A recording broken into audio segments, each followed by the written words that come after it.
Felicitations, adventurers! Welcome to Roll for Felicity, where we play serialized one-shots in a multitude of systems with assorted players. Today, I am here with Mila, Jason, and Rachel, and I'm going to give them a chance to introduce themselves really quick in a second. But first, I want to talk about myself and talk about the stream. So if you're new here, my name is Taylor. I'm going to be running the session tonight. I'm also the person behind Roll for Felicity. If you're new to the channel, I run one-shots in a variety of systems and have a rotation of different players. So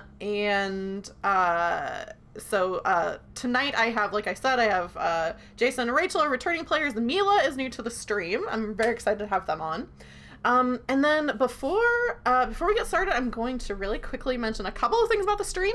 So during my last stream, I hit the subscriber goal for the stream, which is so wonderful. Thank you all so much. My goal, first of all, was because the reason why I set that subscriber goal is because at 25 subscribers, you get extra emotes. So Sleep Child spamming that new Pog emote, which I'm very excited for. So now I have 3 Tier 1 emotes that any subscribers can use, or you can use channel points to unlock any of those 3 emotes for 24 hours. So if you like those emotes and want to use the Pog, you don't even have to spend actual money. You can just use channel points, which you get from just watching the stream. I also have a couple of emotes for people who use bits. Twitch has a really cool thing where if, like, cumulatively, as you use bits, you can earn emotes that you get to keep for as long as we both shall have Twitch. So the first one, if you spend, I think it's like $10 in bits, so like 1,000 bits, I think, you will also get this little one of my cat that you'll have access to. Like I said, for the subscriber ones, you only have access to as long as you're a subscriber, or like I said, if you unlock them with channel points. But the bits ones, you don't have to be a subscriber to use them. You just spend those bits and then you get access to extra emotes. And Mila also, a recent affiliate, has their emote of their bunny, so we both have our pet emotes, which is very cute. And also the same artist, I think. We use the same artist for our emotes, which is exciting. The other cool thing about hitting that subscriber goal is that, also, hello, Troll Mom. I didn't even realize that was Troll Mom. I just saw that as Troll Mila, but that is actually your mom. So welcome, Troll Mom. Same first, like 6 letters? Since I hit that subscriber goal, I am going to be running a one-shot for all subscribers off stream. So if you're not already in my Discord and you are a subscriber, go ahead, and if you want to participate in that, you can join my Discord. And Troll Mom and Troll Father are both here. The whole troll family. And Alexander the So-So, thank you so much for the follow. This is so heartwarming. The Troll Mom, Troll Mila, Troll Father. It's making me lose track of what I was saying. You can go ahead and join the Discord if you're a subscriber, because we are picking a date for that one shot, and subscribers also get to pick what it is. And also, if I get like too many people to fit in one shot, I'll do multiple one shots. That's fine. The last thing I'll say is, after this one shot today, the next one I'll be doing is, it'll be a Mouse Ritter one shot on Wednesday, June 9th.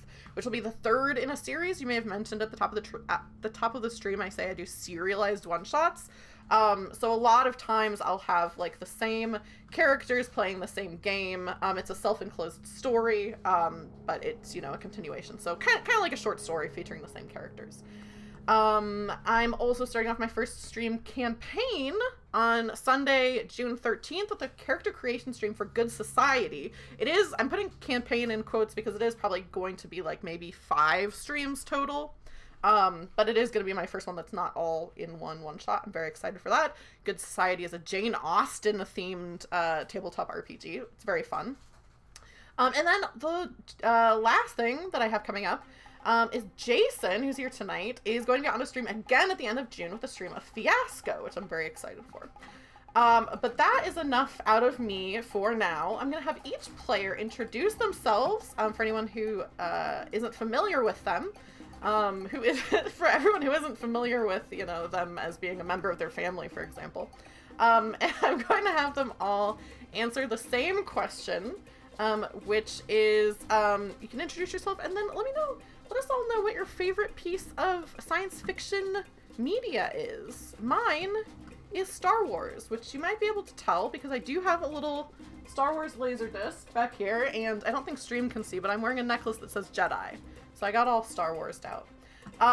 But first I'll have, Mila, do you want to introduce yourself to everybody? Yes, hi everyone. I am Mila. I stream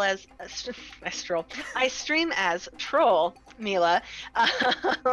Hello family. My favorite sci-fi is Star Trek for sure.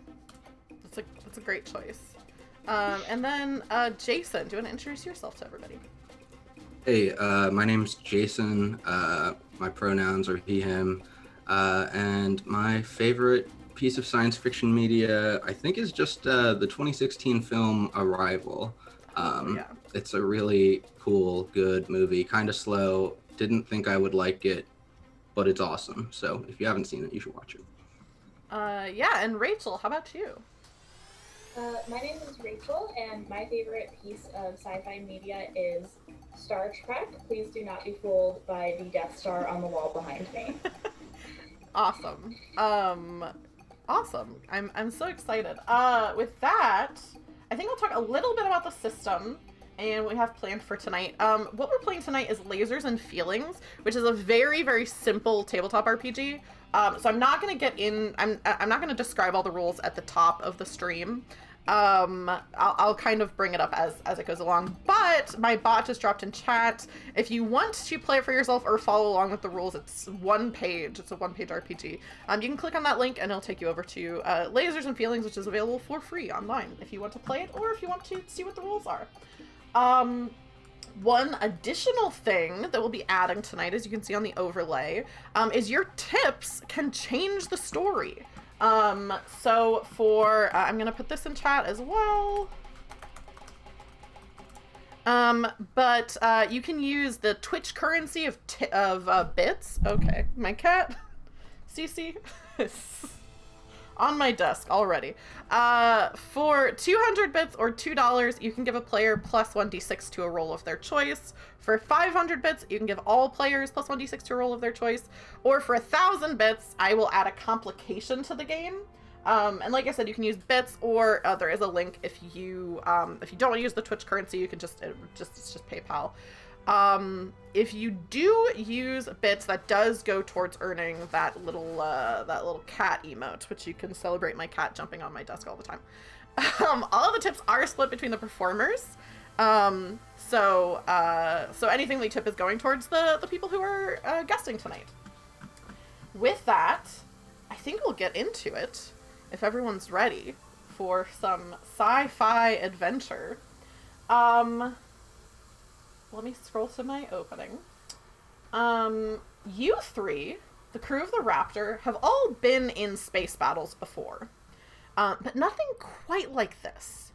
You've never had to pilot through a dogfight without Captain Darcy calling orders. Luckily, the space pirates who are hot on your tail are dealing with the same problem, seeing as their queen is currently unconscious and tied up on your ship. You feel your ship rattling as it's being pulled back toward the asteroid you just escaped with some sort of tractor beam. Can you each describe your characters and what you're currently doing as you're trying to get out of this this little space battle?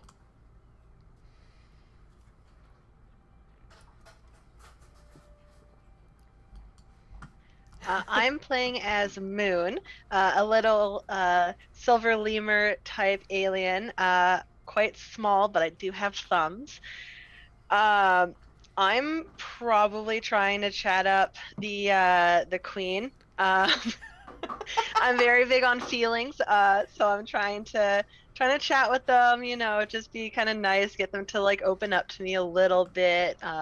Don't know if it's working, but I'm certainly trying. She is unconscious, so it's hard to tell because she is wearing a helmet.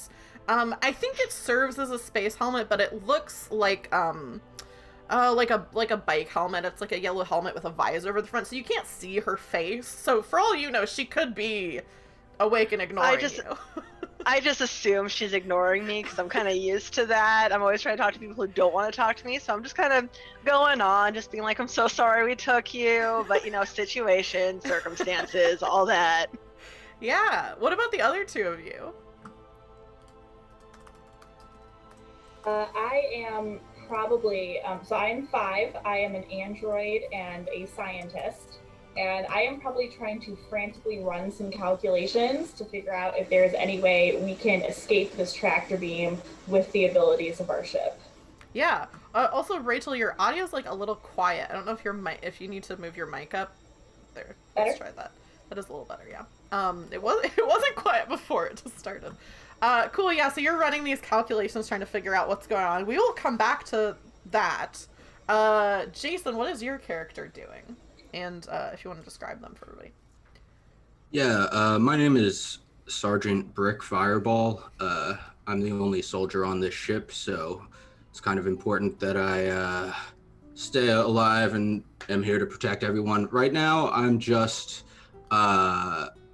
outside of the medical pod, trying to ask our captain what to do, but I think they are not conscious as well, or at least not responding. So a little bit of panic setting in.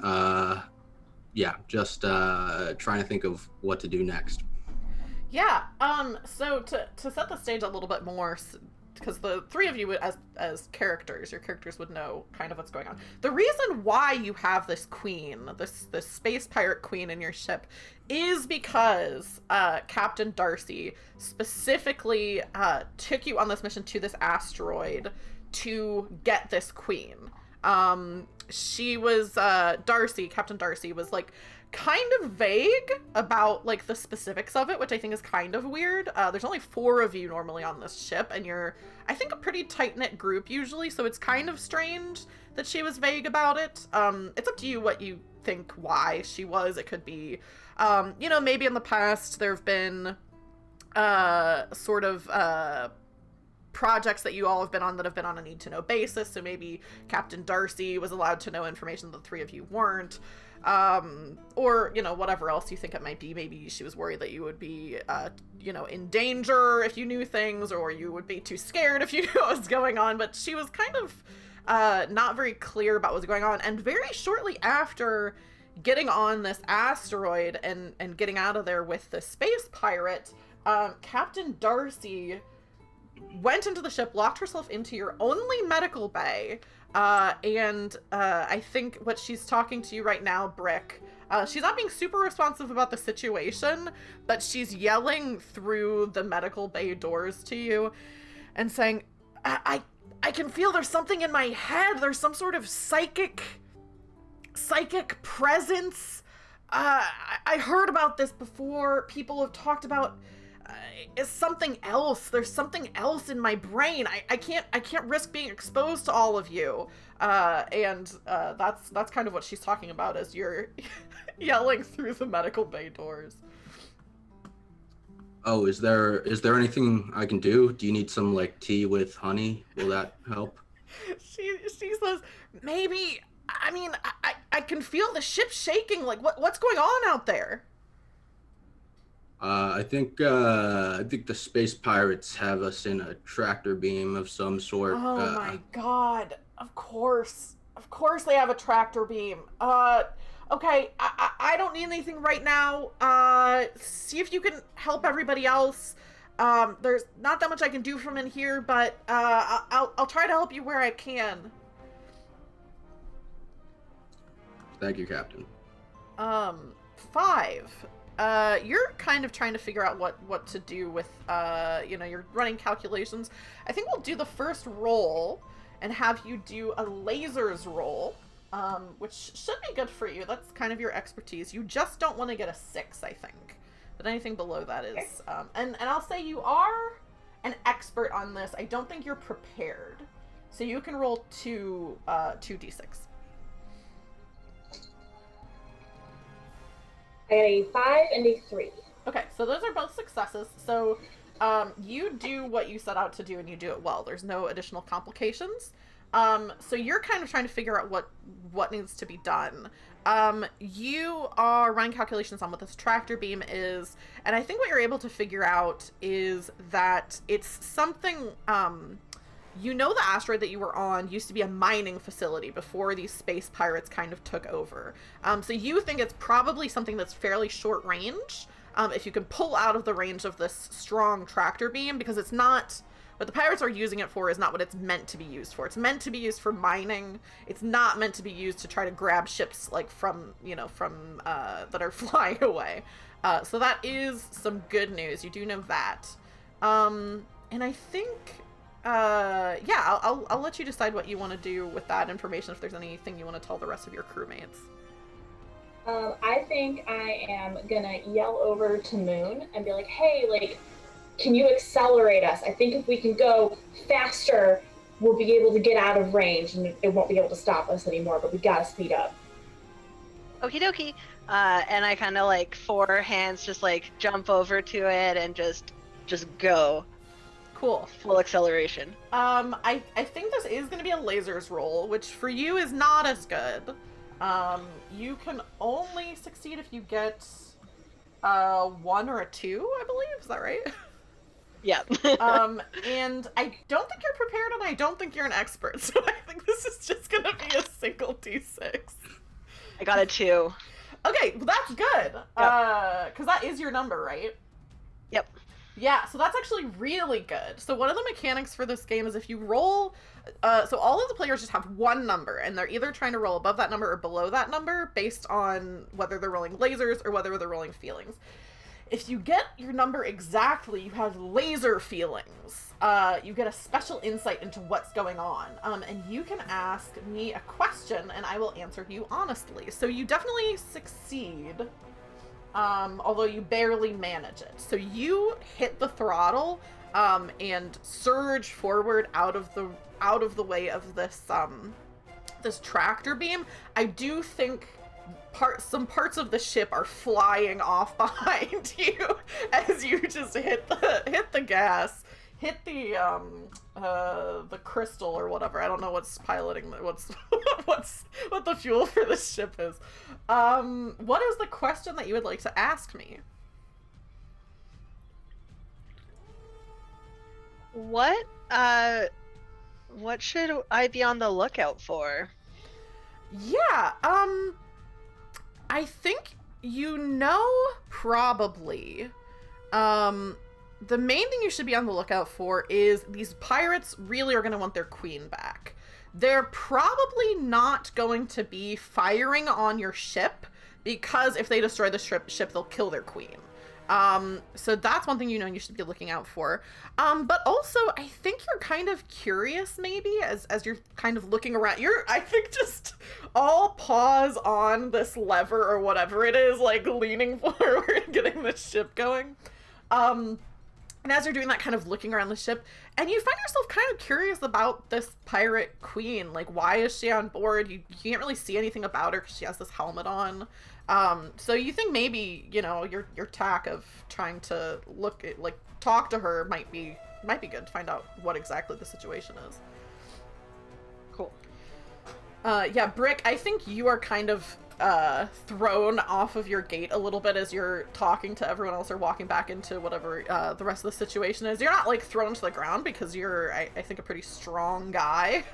But all of you feel this surge forward as you're pulled out of this tractor beam. There is you can see the Sky Pirates, a bunch of like smaller ships kind of like taking off. It's very like, I know this is sci-fi, but it's very like Studio Ghibli, how they have like, there's always like Sky Pirates and they always have those like kind of like junky like planes that they're on. I think that's what's kind of starting to take off. They're like these junky little spaceships you can see are taking off, but you're out of the tractor beam. Cool. Yeah, I'll come back to the bridge if that's where everyone is.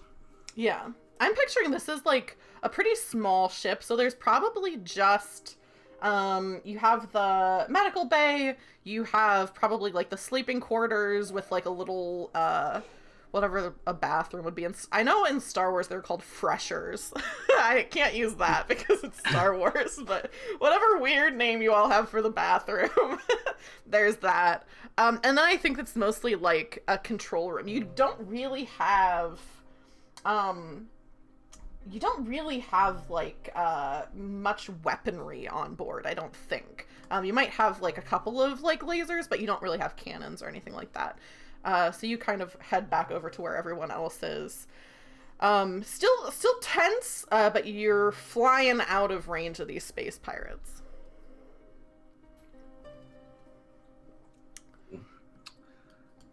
Moon 5, I don't know what you did, but it seems to have been successful, so commendable work. I have some bad news about the captain. She seems to have been overcome by some sort of psychic entity, she said, and she seems to say that a nice cup of tea won't help. So I'm sort of at a loss for how to handle that situation, if either of you have suggestions. Did you listen to her feelings? Because sometimes just having a listener really helps. She said that she felt like there was something in her head. And I don't know if her telling me that made her feel like there was less of something in her head, but I think, you know what? I think you're right. I think me being there probably helped. Yeah, I'm sure it did. Thanks, Moon. Yeah, I think as you're having this conversation, I think probably 5, you notice this, because out of the 3 of you, you're kind of, well, I guess it's up to you. Do you think because Moon, you are an explorer, and 5, you're a scientist. So do you think there's one of you who would be more handling the controls of the ship? I was kind of assuming it was 5, but I don't actually know if that's true or not. I feel like probably 5. I'm more of a like hitchhike kind of like get on what I can kind of way. Yeah. And I'm very short, so it's often hard for me to reach controls. Yeah. So I don't usually fly. I was picturing you as kind of a more boots on the ground explorer, that like once you land on a planet, that's when you're kind of getting out and doing the exploring. So cool. Yeah. So 5, yeah, you see a notification light up on the dash of the ship, and I think I'll let I meant to say this before stream, it doesn't really matter, I'll say it on stream. I want to let all of you, since this is such a rules light game, if there are things you want to decide to be true about your ship, or about like the work that you do, or about the world, like that's totally cool. I have a page and a half of notes that are mostly like written descriptions of things. So, you know, if there's something that you want to be the case. So with that in mind, I think since we've decided 5 that this area of the ship is more your domain, what do you think it looks like when there's a message coming at you from another source, like another ship or something like that? There's actually like a little comms notification that comes in, and it goes, "You have mail." Perfect. So yeah, you hear this little notification that says, "You have mail." And I think it repeats like every so often if you don't get to it. So as you're talking here, "You have mail. You have mail." So I will reach over and push the little, it's a button that looks like an envelope. I'll Perfect. go ahead and push that and receive the notification. Yeah, I think a little thing like, it's gotta be a little holograph thing, like, comes up, or is it hologram thing comes up, and you see the face of who you recognize to be Admiral Bennett, who is Captain Darcy's boss, essentially. He is a kind of insectoid-looking alien, with segmented eyes and a proboscis. Proboscis? Yeah.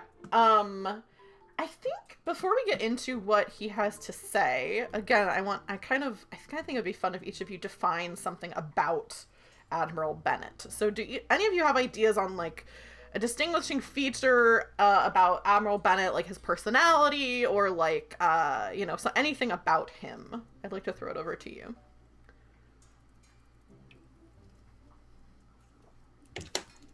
He does not like small talk. Cool. Yes. I'm gonna write it down.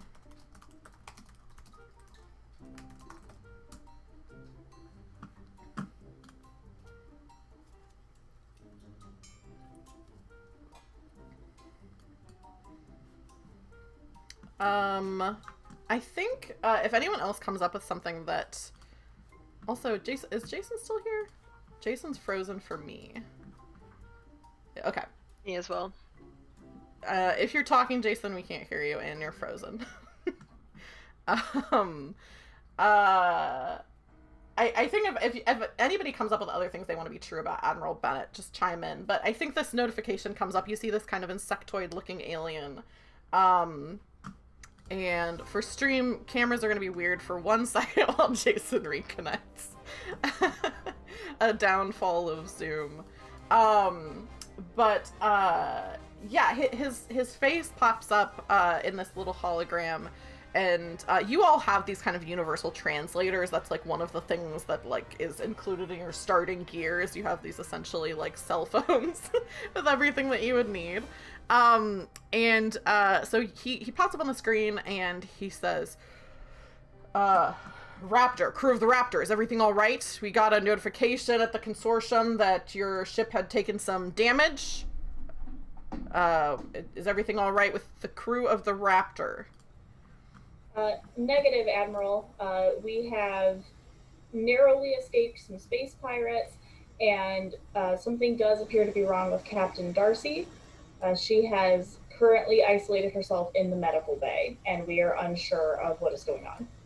Space pirates? And you said Darcy's in the medical bay? Tell me Yes. more about both of those things. Why are you interacting with space pirates? What's going on?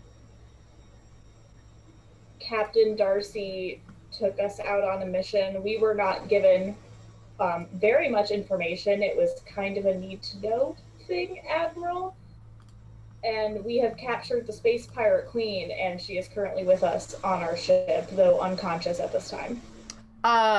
When you say that, I think Admiral Bennett doesn't have eyebrows, but if he did, his eyebrows would raise. You see his whole face kind of like shift a little bit, and he says, "You've captured the pirate queen. Is this from that asteroid that was giving us problems, that took over the mining facility there?" Yes, Admiral, that's correct. That is excellent news. I want you to bring that, go ahead and set your course back to the capital of the Consortium, and I'm very pleased to hear that. Hopefully by the time you guys get back, we should be able to take care of whatever's going on with Captain Darcy as well. Thank you, Admiral. We'll set a course. When you say that, he doesn't even say goodbye, just the transmission bloop goes away. Also, welcome back, Jason. Were you saying anything before we told you that we couldn't hear you? Was there anything that you had to say? Oh, yeah, my whole computer shut down. My defining feature for the Admiral, and I sent you this on Discord, is, and this isn't relevant, so it doesn't matter, that he is from a species where the males get pregnant and lay eggs. Okay. So I think he's pregnant right now, which is Cool. probably going to up the stakes for him. Cool. Let me go ahead and make a note of that. He is currently pregnant with eggs, I'll say. Awesome. Yeah, probably will come up later. I mean, that's not necessarily the last time we're going to see Admiral Bennett. Cool. So yeah, he basically told you all that you needed to head back to the so you all work for the Consortium, which is basically all these different planets have a centralized government. Obviously not every planet, because space is infinite, but at least in the area that you all are at, that's who you work for. Jason, the main thing that you missed is that Admiral Bennett seemed surprised that you all had the pirate queen. Seems like it was not something that was a command from him to have taken her. That's the main thing. I honestly don't think Brick would pick up on that. Cool. So then you miss nothing.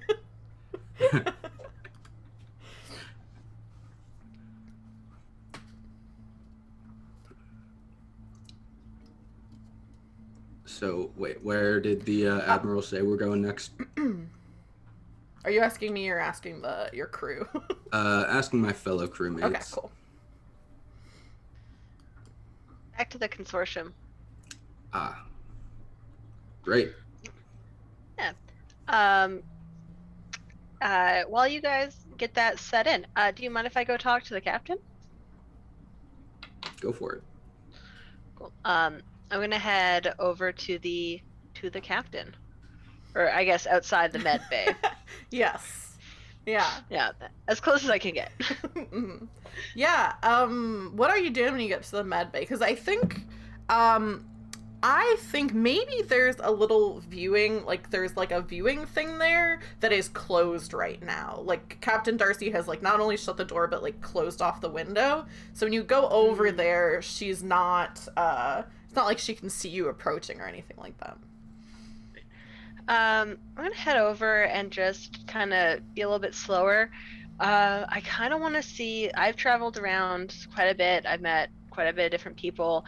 I kind of want to see if maybe I've like seen kind of like someone going through what she's going through before, or if I can really just get any like hints about like what's happening or what even just she thinks is happening.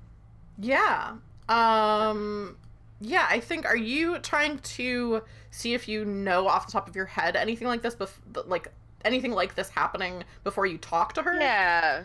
Well, I want to talk to her first, so I kind of want to be like, hey, how's it going? Just like really goofy. Like you're going through something rough, and then someone's just like, hey, and you're just like kind of annoyed at them because they're being so cavalier about it. It's kind of like what I'm going with here. Yeah. So I'm just gonna greet her first and be like, how you doing? Yeah. When you do that, the little thing that's like kind of blocking off the window, which is pretty high for you anyway, so you're kind of looking up this thing. The top of it kind of comes down a little bit just so you can see Captain Darcy's eyes. She is human. I mean, you would already know this. You as a character would already know this, but as a player, I haven't described her at all. She's human. She's about in her 30s. She has curly dark hair, which she usually wears up. You notice it's like pretty like messy right now. Like not like messy, but like it's partially up, but like in all the skirmish and everything going on, like it's kind of partially down. She has green eyes. You all have these Consortium uniforms that I'm imagining are the kind of two-tone blue color that like the rule like page has for like kind of the color scheme. And she wears it as mandated. There are some people who kind of like spruce it up a little bit, or like, you know, like there's always the things in sci-fi shows where someone has a jumpsuit but it's like tied around their waist, kind of. Like she does not do any of that. She just wears it the way that it's supposed to be worn. You know, what you know of her is she typically follows her orders from the Consortium, but tends to err on the side of compassion. So there may have been a few times when like you all have like gotten into a scuff, and maybe Moon, you kind of like did something you weren't supposed to do or like acted rashly, and she has a tendency of covering for all of you. So you know, she's a bit stiff, but I think unless one of you wants to decide otherwise, the general default is that you have a pretty good relationship with her. But this thing comes down, and she looks down at you and she says, Moon, I'm kind of dealing with something right now. I don't really know what's going on. It seems like Brick said we were in some kind of tractor beam. It seems like we're out of that. What's the situation out there? I'm like kind of springy, so I kind of like jump up and like grab it, and then like kind of pull myself up, so we're just like very like close face to face. We're like, yeah, we got out of it. We're just on the run. We spoke to the Admiral. We're gonna go back to the Consortium. Just the usual. So how are you feeling? Do you have a headache or like, Yeah, what's going on here? I feel weird. I don't have a headache, but I just feel like there's something else in my head with me. Not really doing anything, it's just there. So I don't really know if this is something communicable. I kind of think I should just maybe stay in here. How's the pirate queen doing? She was ignoring me last I tried talking to her. Uh, Yeah, that sounds about right. So far, she's just there, and then we got out the tractor beam, and I haven't actually checked on her. I wanted to come see you first. I appreciate that. I think I'm doing okay. Yeah. And I think if you want to roll, I'll say this is feelings, to try to see if you can kind of tell what's, like, if you know anything about what's going on with the captain, or can get a feel for, like, how she's doing. Go ahead and roll feelings. I got a 5. Cool. So that's a success. Yeah, because you want to roll over your number. Yeah,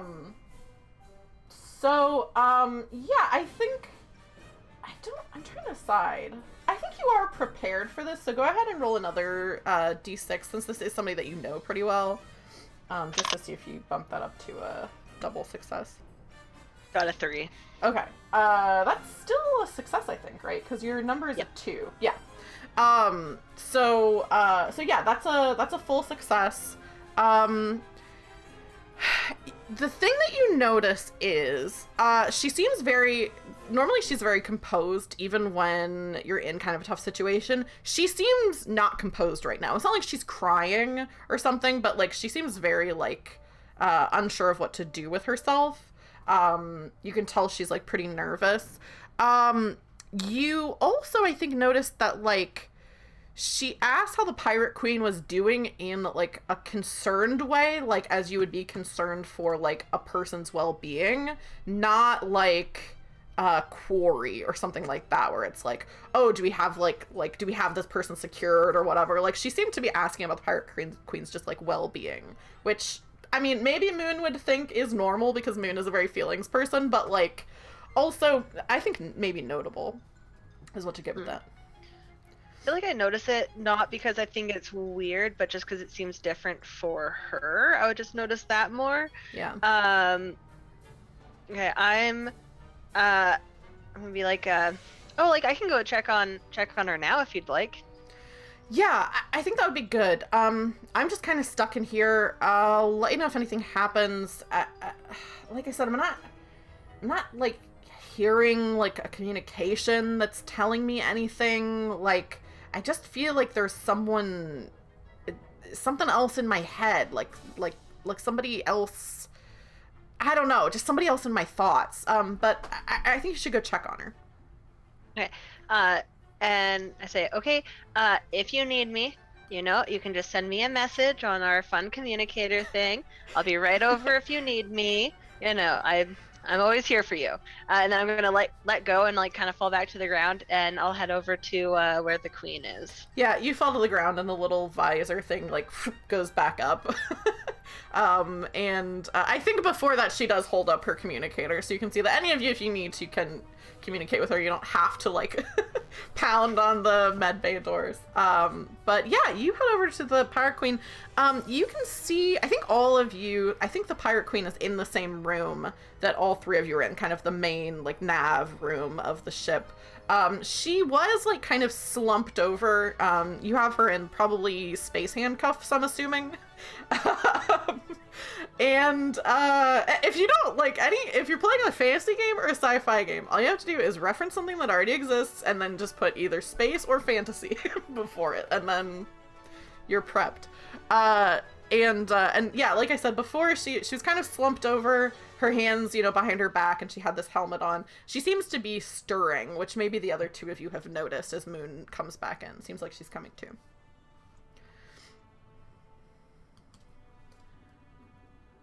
Yeah, I'll just head over to her, and let's be like, "Hey, sleepyhead, how you doing?" Because she's stirring, I picked up on the fact that she was not ignoring me. She was just out. Yeah. So it's just like how you'd wake up, like kind of like a child, like, "Hey, sleepy, how you doing?" Yeah. As soon as you do that, like I said, you can't see her face right now because she's wearing a helmet, but she jerks like fully awake, and she says, what am I doing here? Why have you taken me? What's going on? Where am I?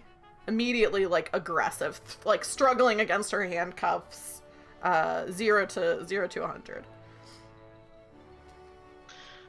Oh, you're just on our ship. It's okay. You don't have to struggle. You're fine. I like lock eyes with Brick and kind of like look over, like, can you be present for this? Like, I'm flying the ship. Can you like be muscle? Yeah, I'll like saunter over there, swinging my arms around so I look really big and strong. And I'll be like, Queen, you're awake. Good. How you doing? Do you want some tea? I'm gonna be honest, I put a pot on before we got caught in the tractor beam, guys, and I thought maybe someone would like it. Queen, we have a lot of space lemons and space honey, so if you're interested, anything you want, really. She's kind of stops struggling for a second when you say space honey, and she says, "Oh, I've been in the mood for space honey. Those giant space bees, they're so hard to wrangle, but no, I can't take anything from you. I don't know if it's gonna be poison. I don't know who any of you are. What are you doing here?"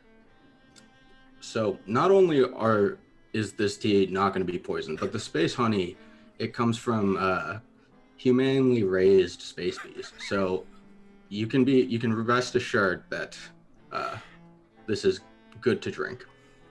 Well, I don't know who you are. Why would I trust a kidnapper to tell me what tea is safe to drink and what tea is not safe to drink? It sounds delicious. I have to be honest with you. It sounds great, but I don't know why I should take your word for it. I think if you want to roll feelings to kind of try to reassure her. Okay. Do I get a prepared die or a I think you expert do get a die? prepared die because you did have the tea going. It's up to you. I think I'll leave it up to you if you're an expert at making tea. It sounds like it's something you do a lot, so... I think I'm probably an expert at making tea. I don't know if I'm an expert at convincing people to drink my tea. So you know what? I'll That just sounds roll right. two. So I think 2d6. Yeah, I dropped one. And you want to get a 3 or low. Or no, a 3 or higher. Okay, so I got a 3 and a 1. Okay, so that's a... I keep wanting to say mixed success. That's not what it's called in this game. You barely manage it. So I think... But I also get laser feelings, right? Yes, you do get laser feelings. Okay. So let me think. I'm gonna think about what the complication, harm, or cost is gonna be. She nods to you. What is the question? Is there a question that you want to ask? They give some examples, but it does not have to be one of those questions. How could I get them to talk to us more and be open? Yeah, I think for one thing, probably taking her helmet off. Like maybe ask, like saying like, "Oh, can I take this off of you?" But like, might help because obviously if she's gonna be drinking this tea. She can't have the helmet on anyway. And she looks like kind of uncomfortable. Like she's got the handcuffs on, but she's in kind of an awkward position. So maybe like making her a little bit more comfortable or like showing like we care about like your well-being would probably make her more comfortable. I'm trying to think of what the complication is. Okay, I think I know what the complication is. Something happens that I don't think any three of you are aware of right now. But we'll see if that comes up. But yeah, it occurs to you that she'd probably trust you more if you did something now to be like, we care about your comfort. Okay. My liege, If you're comfortable with it, I will relieve you of this helmet so that you may more clearly see us. And if you would like to sit in a chair instead of the floor, we can do that, perhaps. She nods slowly and says, okay, that sounds good. I'd like to sit in a chair. I wouldn't mind having this helmet off. I do kind of have a crick in my neck, because someone lasered me, stun lasered me.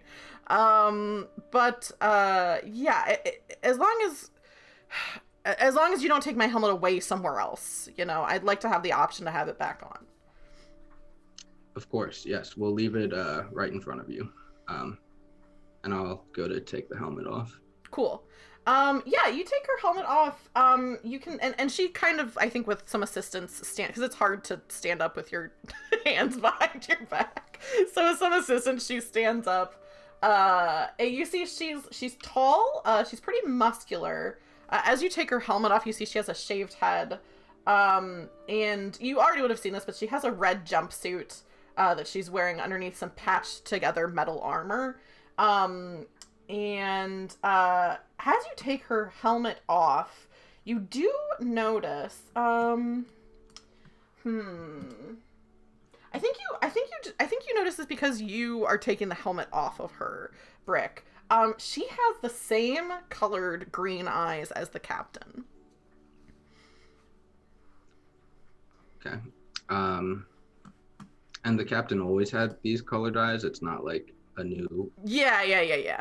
Right. Okay. My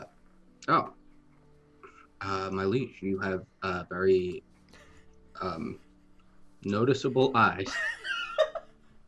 She They are looked green. like she was getting more comfortable. And then as soon as you say that, she kind of like looks at you like kind of like like, okay, Captain Kirk.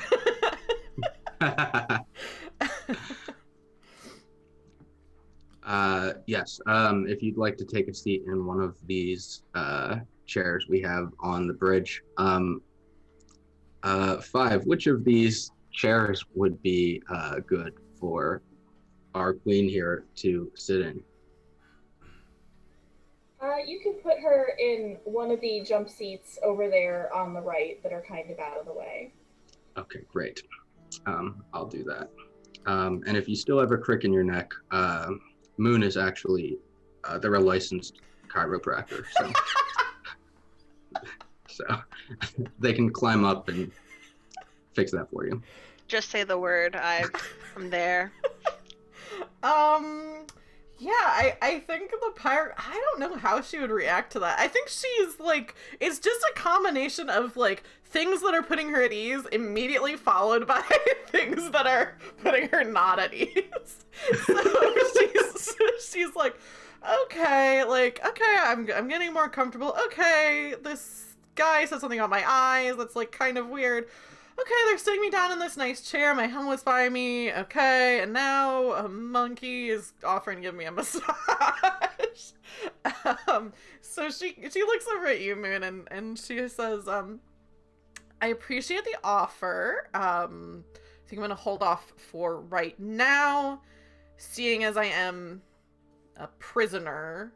But I will take the tea, because it's been a while since I've had space honey. Where are you taking me? I'm gonna let the others answer that while I go get the tea. I have laid in a course for the capital of the Space Consortium. You're taking me to the Consortium? Those are the orders I have received, yes. Oh my god. Why? What did I do to any of you? It is not what you did or did not do. Those were the orders that I received. So you work for those...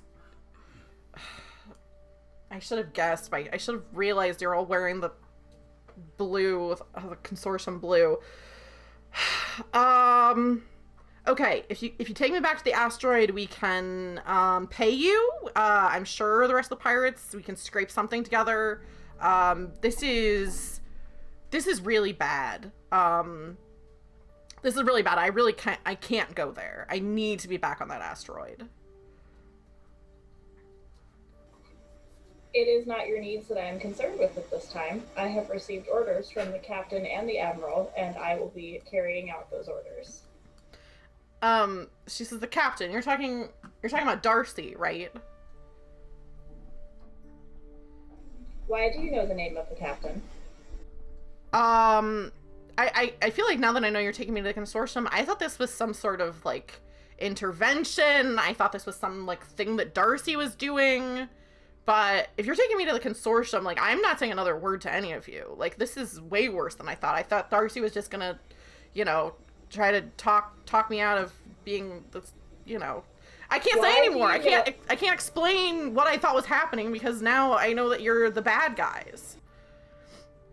Am I getting any readings right now that indicate that the pirates are still on our trail? Are we, no. like, relatively safe? Yeah, I think even without, like, I won't even make you roll for it. They were all kind of in these rinky-dink little, like, short-range ships that were, like, maybe as a last-ditch effort trying to, like, fly up and see if they could board your ship. But as soon as Moon got you out of that tractor beam, you are out of the range of where they could be. You're pretty far from the consortium capital as, like, kind of an explorer ship. It's gonna take you a little while to get there, but yeah, you're not in range of those space pirates. I would like to stop the ship then, since us being en route to the consortium capital is causing her to not speak with us. I will do the logical thing, and I will simply stop the ship. Yeah. And then we are no longer en route. Do you tell her that you're doing that, or you just I'll do it. You can probably, like, feel the ship like, stop moving. Fair. And then I will turn to her and be like, the ship is no longer en route to the consortium capital. Why do you know the name of our captain? Well, this feels like kind of a riddle where you just...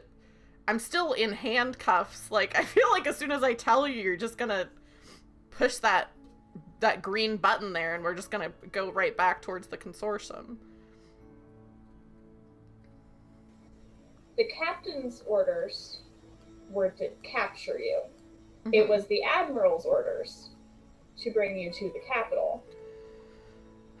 Why are those orders different? I think go ahead and roll. I think this will be feelings. I will say that you're prepared since you did the thing of stopping the ship. I'll say that was good prep. And Moon, if you want to help, there is like a help ability since you're also there. To help, you would roll.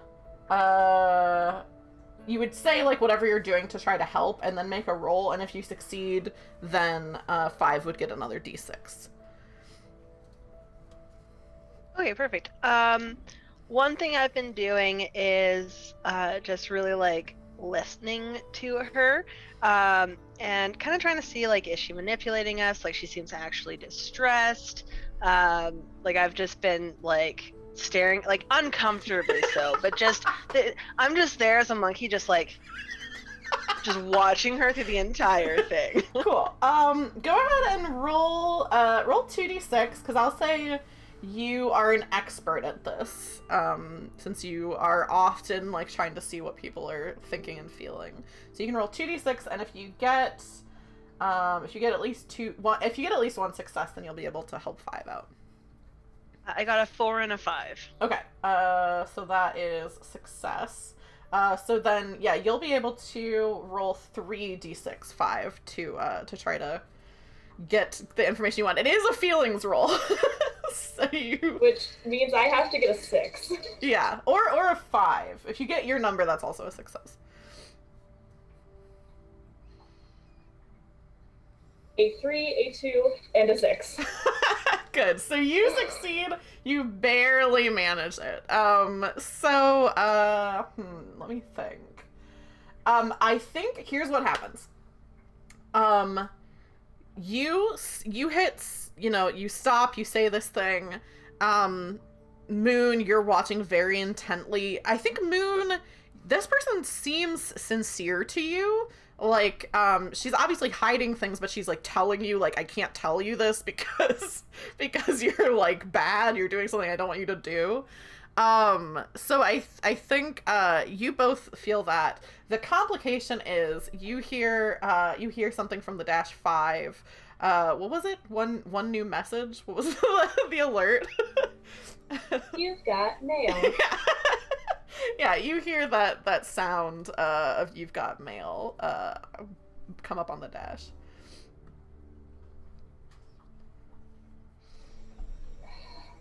I will hit the envelope button.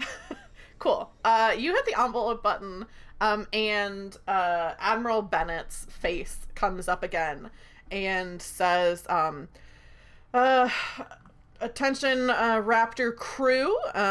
We've had a bit of a change in plans. You just stick tight where you are. We're actually sending the Terror Bird to you to pick up the to pick up the Bandit Queen. So just sit tight where you are. Somebody's gonna be there in about a space hour. And then the transmission bloop goes away. Someone who does not like small talk. I think as the transmission is going away, you hear him say, I really need to sit down. My feet are starting to swell up. And the transmission ends.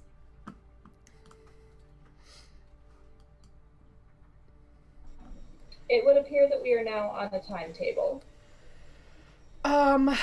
Okay. Darcy's my sister. I know Darcy's name because she's my sister. She and I had kind of a rough upbringing. We went really different directions with how we responded to it. She obviously joined the military. I kind of drifted around for a little while, and then I ended up, I heard about these space pirates. They were doing some pretty cool stuff, so I joined up with them. And I guess Darcy decided she had to meddle in it, even though everything was fine. I was doing great, actually.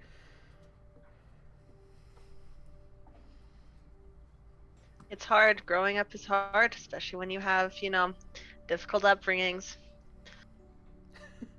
Yeah, she says, yeah, and even, like, Darcy kind of always acts, like, whenever I talk to her, she always acts like I just, like, ended up with these space pirates. Like, she never acknowledges that, like, I'm kind of the one who formed them. Like, I heard about what was going on, and then I got people to come join the cause.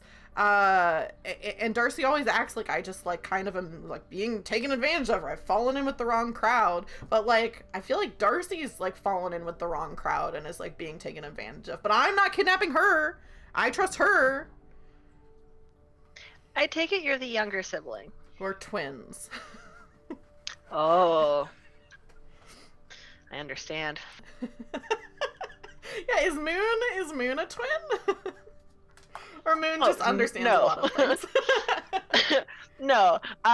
Moon has no siblings. Moon is like barely even has parents. It's a weird culture they grew up in.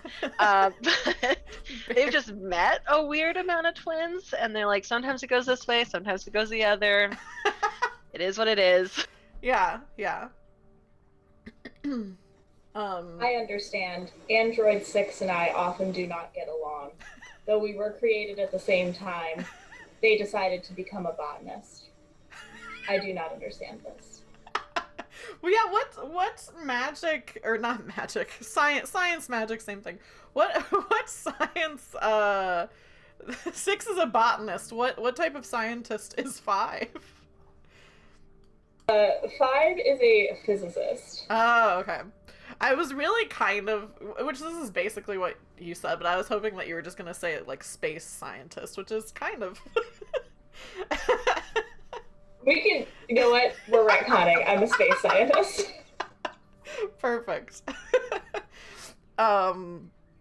Yeah, so the Pirate Queen, she says, also, I appreciate, I'm assuming, has Brick come back?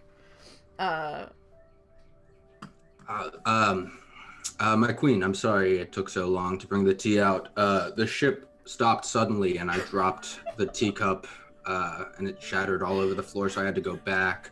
And then as I was reaching the door again, I heard you say that you were sisters with our captain, so I dropped a second teacup and I had to go back again. But I have the tea now, and unless there's any more revelations or sudden stops, I think I can get it to you. Her hands are still behind her. Oh, also, I think we just got a donation. A tip. So, all of you can go ahead and add 1d6 that you can choose to use in the future.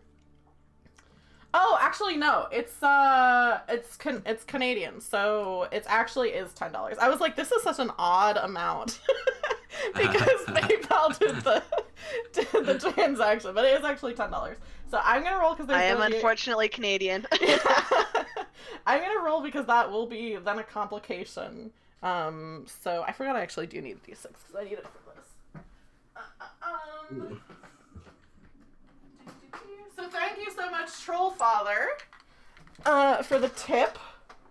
So yeah, you Brick, you're kind of saying this thing about like the trials of delivering this tea. And she kind of like, her hands are still like, she's still handcuffed, so she kind of gestures down like as if to say like, you can set it on the table. I'm imagining there's like a table here, but I guess I don't know if there is. I was thinking that there's like a thing like where you push a button and like a table comes out. Like you all have to utilize the space really like cleverly. So she kind of like nods down towards the table and says, I mean, the only other revelation I would have is like, can you all just take me back to the asteroid?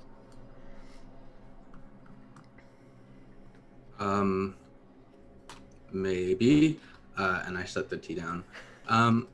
Can you tell us why you became a pirate queen? And also, I mean, I love calling you my liege or my queen, but if you have another name that you would prefer to be called by, that would make it easier. I was gonna say, I really appreciate the deference that you're showing me. You can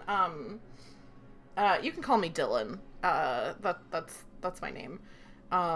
The pirate queen thing, it's kind of one of those things where like I just kind of got a group together, and then you know the media always wants to sensationalize things and always wants to make things more dramatic, and so that people start calling me the band or the pirate queen, and then it kind of just stuck, which I like. I mean, it's cool.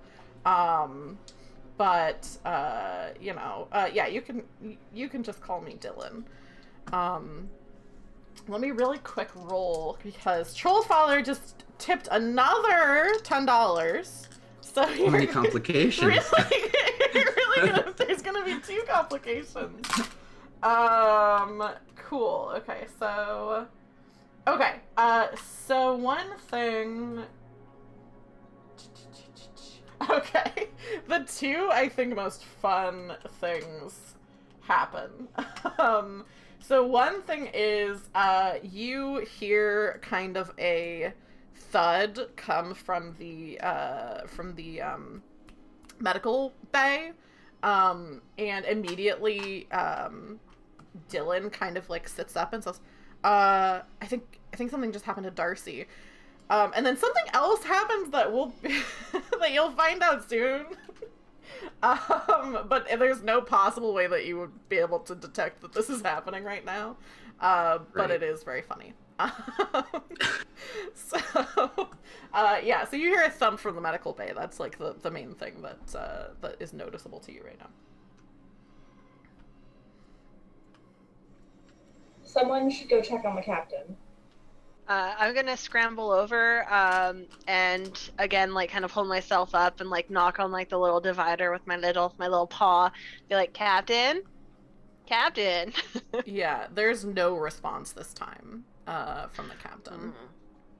Is there a way to open the med bay from the outside, or is it just inside? I think probably there's a way. The captain has locked it. I think you try the door to see if you can open. The captain's locked it. There is an override that probably 5 would be able to do with a roll to try to unlock that door. But for right now, it's locked from the inside. Okay.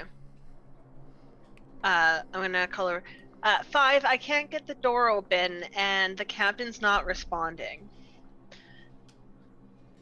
I'm gonna head on over there, and I'll also knock on the door first to see. Yeah, no response. Can I try to override the door? Yeah, go ahead and give me a lasers roll. And I think go ahead and roll 3d6. Because I think you're prepared, and I think you are an expert as a space scientist to know how to do this. And it is a lasers roll. I don't know if I said that. You are muted. I have a 5, a 6, and a 2. Okay, so you do get laser feelings. Because you rolled your number. And actually, yeah, that's 3 successes. So that's a critical success and laser feelings. Isn't it lasers is lower? Yes. Oh, you got a 6. Yeah. I was thinking, I'm getting confused about, about what the rules are, and there's not that many rules. Okay, so that's still a success, because you got 2 dice successes and laser feelings. So the door opens. You kind of, what do you think it looks like? Do you think, because you are an android, do you think you're, using, tools, or do you think that it's, a thing where, you have something built into, your body that you can use? What do you think this looks like? I feel like there is probably a, keypad next to the door. And what I do, rather than trying to, break open or, drill into things, I just, with my android fingers, really quickly, try a bunch of different combinations until I can, crack it and get the door to open. Cool, yeah, so you're doing that for a little while, and manage to get the door, cracked open. And you do see that Captain Darcy is, unconscious, has passed out, against, I think, you kind of go in, there's, this is, the medical bay, so there's, some, tables and, beds and stuff like that, and so first you look to there and don't see her, and then when you look to the side, she's, slumped kind of in the corner of the room. I would like to pick her up and get her onto one of the beds. Yeah. And check for, breathing and pulse. Cool. And all that stuff. Yeah, I think this will be lasers as well, to try to see if you can tend to her. I don't think you're prepared. I don't think you're an expert. So that's just gonna be 1d6, or you do have a d6. Oh no, sorry, you don't, because that was you actually got a complication, not help from Trollfather. Yeah, I got this happening. Yeah, right. Okay, so just my 1. Please don't roll another 6. 4. Okay. So you, her vitals seem good. You quickly get her, hooked up some different things. Because this is such a small crew, you don't have, a medical, person. So you're used to kind of tending to each other. So you kind of get her hooked up to some different things. Her vitals seem fine. You're not sure exactly why she passed out. Maybe, I think the only thing you see is maybe some signs of some kind of exhaustion. But you're not exactly sure why she passed out. It seems like she's doing fine. It seems more like sleeping than being knocked unconscious. And you do also you did roll laser feelings when you were opening the door, so let me know if you have a question.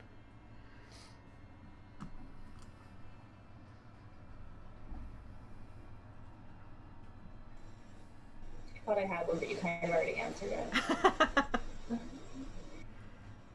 Well, if you're thinking about that, are the other 2 of you still with Dylan? Or did you come check on the captain as well? I'm probably still with Dylan. Okay, cool. Yeah, after 5 went to check, I stayed with Dylan as well. I kind of want to ask some questions. Yeah, I think the last thing that happened is that Brick had asked, like, why did you join up with the space pirates? So now that, like, 5 is, like, tending to the captain, Dylan kind of, like, shrugs and she says, okay, I guess I don't have anything to gain by hiding anything from you. I'm kind of screwed over as it is. Okay, what do you know about void crystals? Do you know anything about void crystals? And unless one of you, I think the only person, well, Brick, I don't think you would know. Moon, go ahead and give me a lasers roll to see if you would know what she's talking about. Because as an explorer, I think it's possible that you would have maybe had the opportunity for this. Okay. I rolled a 1. Oh, so that's that's a success. Yeah, Nice. so you, I do have to keep thinking of how things get worse somehow. Oh, I thought of it. I know what's gonna happen. It's so weird playing in a system where it's not just success or failure. Like, I've played in systems like that before, but it's hard to constantly be thinking of, like, okay, something good happens and something bad happens. So you know that void crystals are, I think the reason you know about it is because you know it's something that the Consortium is, like, kind of, researching. And you know, I think that the mine that was on this asteroid, they were mining for void crystals. Like, that's pretty much why you know. You know that they're being used as, maybe being researched as a sort of power source. That would be what you would know. And something bad is going to happen in a second, but I want to do this conversation first, I think. Well, yeah, I'm familiar with void crystals, and then to Brick, I'm like, that's actually what they were mining on the asteroid. Yeah, that's what they were mining on the asteroid until we stopped them, because void crystals are not just, like, a thing. Like, void crystals are alive. They're like,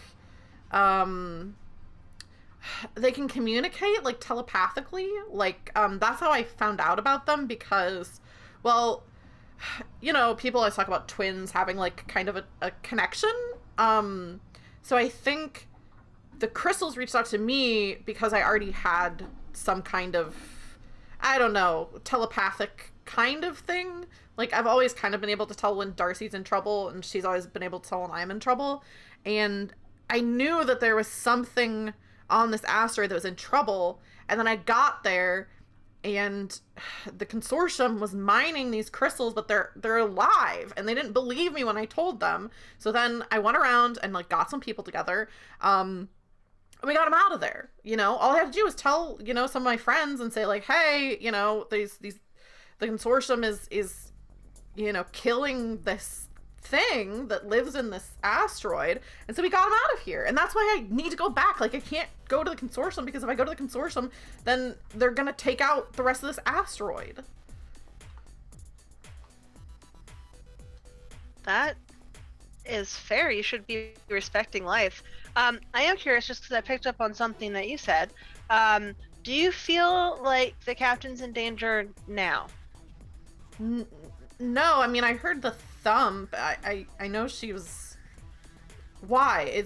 And then I think she kind of, like, looks around to try to, and, like, calls out and says, like, is Darcy okay in there? I'll, like, pop my head back out. The captain is currently unconscious, but all vitals are stable at this time. Okay. Before, when we went in, I kind of look at Brick, and I just decide to be honest, because she's telling us stuff. When she got back on the ship after we picked you up, she told Brick and then told I that there was something else in her head. It didn't feel like it was, like, a bad thing, but she didn't know what it was, and she was very uncomfortable. Would you probably know the what crystals. that was? I mean, it was probably the void crystals, because for the same reason that they can communicate with me. They were probably trying to communicate with her, but Darcy's always so closed off that they probably couldn't get through to her. That does sound like the captain. I think there's another, you've got mail. You've got mail. Because Five's in there, I'll kind of like, Five, I can get that for you, and I kind of like hop over and like leap up to press the button. You press the button, and again, Admiral Bennett just doesn't seem to want to leave you all alone. The screen pops up, and you can see he was saying, like, you kind of answered more quickly than he was expecting, I think. And he's in the middle of saying, like, let me see, what would he be saying? Something like, well, yeah, I'm not happy about this either. And then says, oh, it's you. Where's the android? Her name is Five. It is nice to call people by their names, I've learned from this culture. It's quite rude. You shouldn't do that. And I'm like, she's in the med bay. All right. Well, it turns out that the Terror Bird was closer to you all than we thought. They should be arriving any minute. Make sure that the Queen is contained, and should be an easy trade-off, even with this crew. And I think, Moon, you can tell that the complication I rolled was someone powerful has taken a dislike to the crew. So... The other thing that's true about Admiral Bennett is he seems kind of, for whatever reason, not too happy with all of you. Maybe some people have been telling tales out of turn about how Darcy is not as strict as she should be. Who knows what the reason is, but he seems not that impressed with all of you. I think he says the Terror Bird should be there any minute. Just make sure you're prepared for the handoff. All right, Admiral. Or yes, sir. Yes, sir. And then I do this awkward little little salute, and he can't really see me because of how low I am, so he kind of just sees like my hand pop up.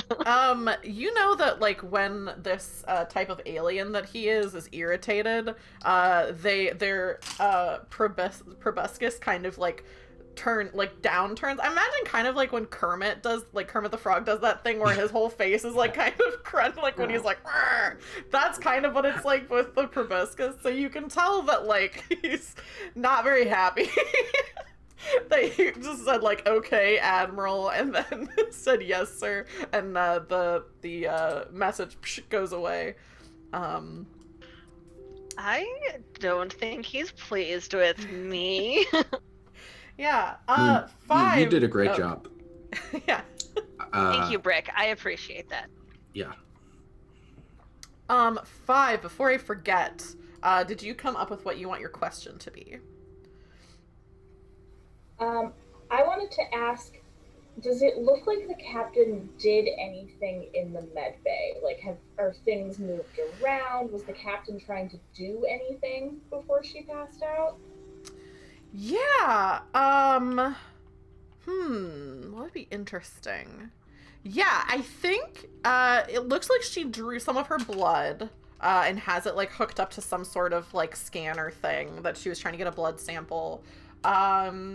Some of the stuff, I think you realize that she was kind of running some, like, scans and stuff on herself because when you hooked her into things to check on her vitals, like, some stuff was, like, already out, that it seems like when she came in here, she was trying to figure out what was going on.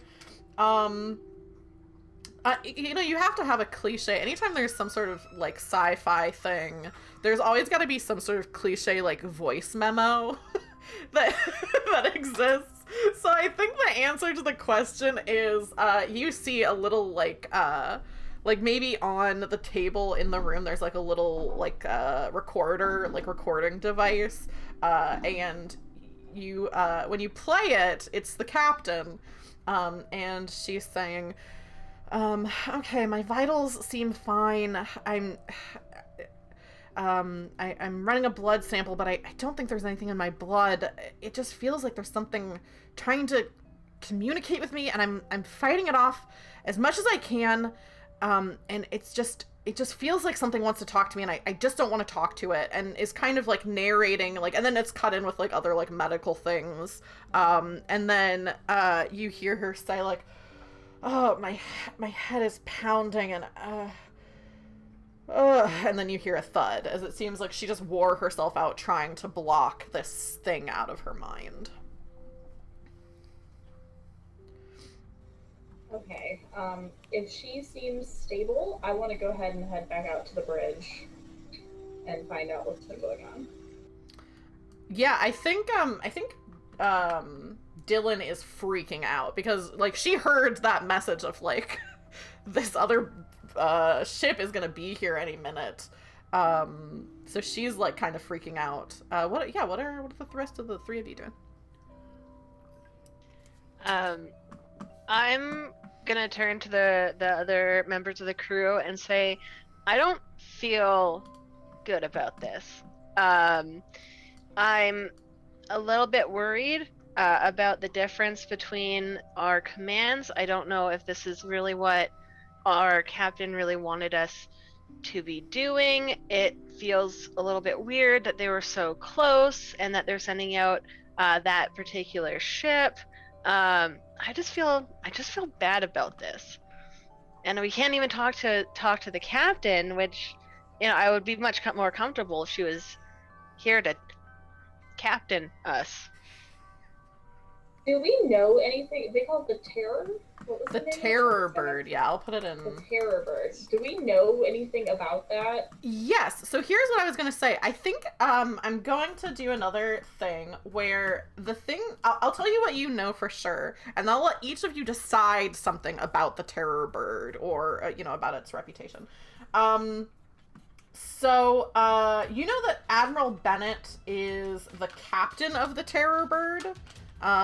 So it seems weird that he was like, we're gonna be there in an hour, and then was like, actually we're gonna be there like sooner. Like, that's like kind of weird that he was doing that, maybe because something happened that made it a higher priority for him. Like, maybe people said this crew is very inept or not trustworthy or something. Whatever it is, that's the reason he doesn't like you.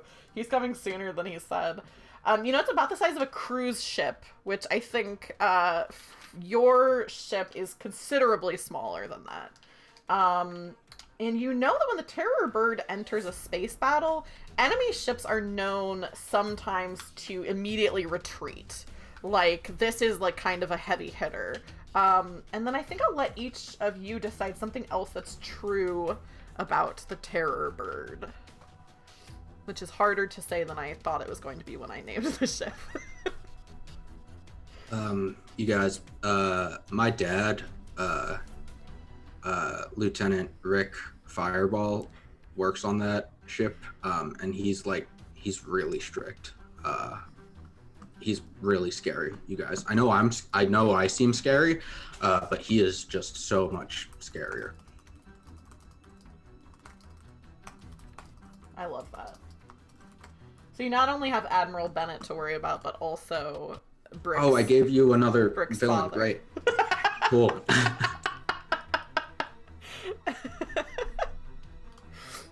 I like access my internal memory banks and remember that the Terror Bird is actually the only reason that the Consortium won the Battle of Vega 12 about 5 years ago, which was against some of our main enemies. But that ship showed up and really turned the tide. It was a huge, it's a very scary warship. Cool. I heard in a bar once that it's actually made out of old stardust, and that's why it's so impressive. Ooh. Does it like sparkle a little bit? I think Yeah, it does. that's what I heard in the bar. Wow. And sparkles a bit. Yeah, I think you all have maybe a couple of minutes, you think, to figure out what you're gonna do. before the terror bird gets here. Moon 5, I'm gonna be honest. I've never been on a mission that I haven't messed up in some way before. So if we were to mess up this mission, this handoff in some way, I don't think it would be unexpected. No, you're great, Brick. Well, we're gonna do this. I would put forward, maybe we should hide. I'm small, that's kind of my go-to. I think we should, there's some asteroids back there. I just feel like we have some options for hiding. At the very least, I agree that we should not be staying here. That does not appear to be what the captain would want. True. And luckily, I agree. Our sensors are very powerful and we'll probably be able to detect the terror bird before it gets here, and we're very fast, so we should be able to get out of here should the terror bird approach soon.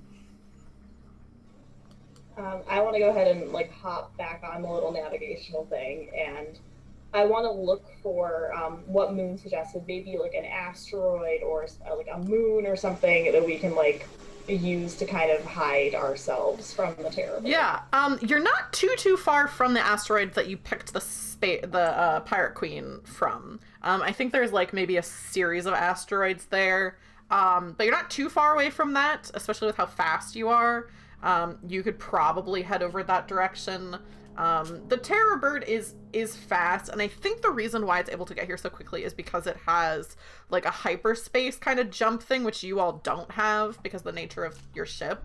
But you think that if it jumped to your current location, that if you moved to that asteroid, you'd probably be able to make it there before the terror bird arrived. So that's probably the closest thing. There are other asteroids and things like that around, but that's definitely the closest one. Do we want to risk leading them right to it? I guess the Consortium knows where it is. They were there doing mining. It's not secret.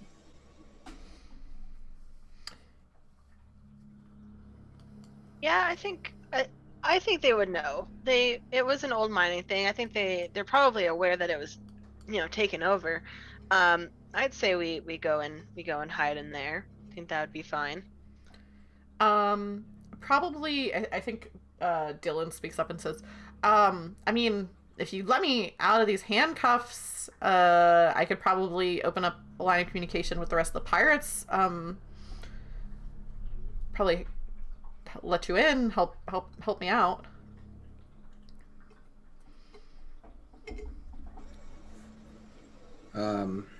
Well, personally, I meant to take you out of those handcuffs a while ago.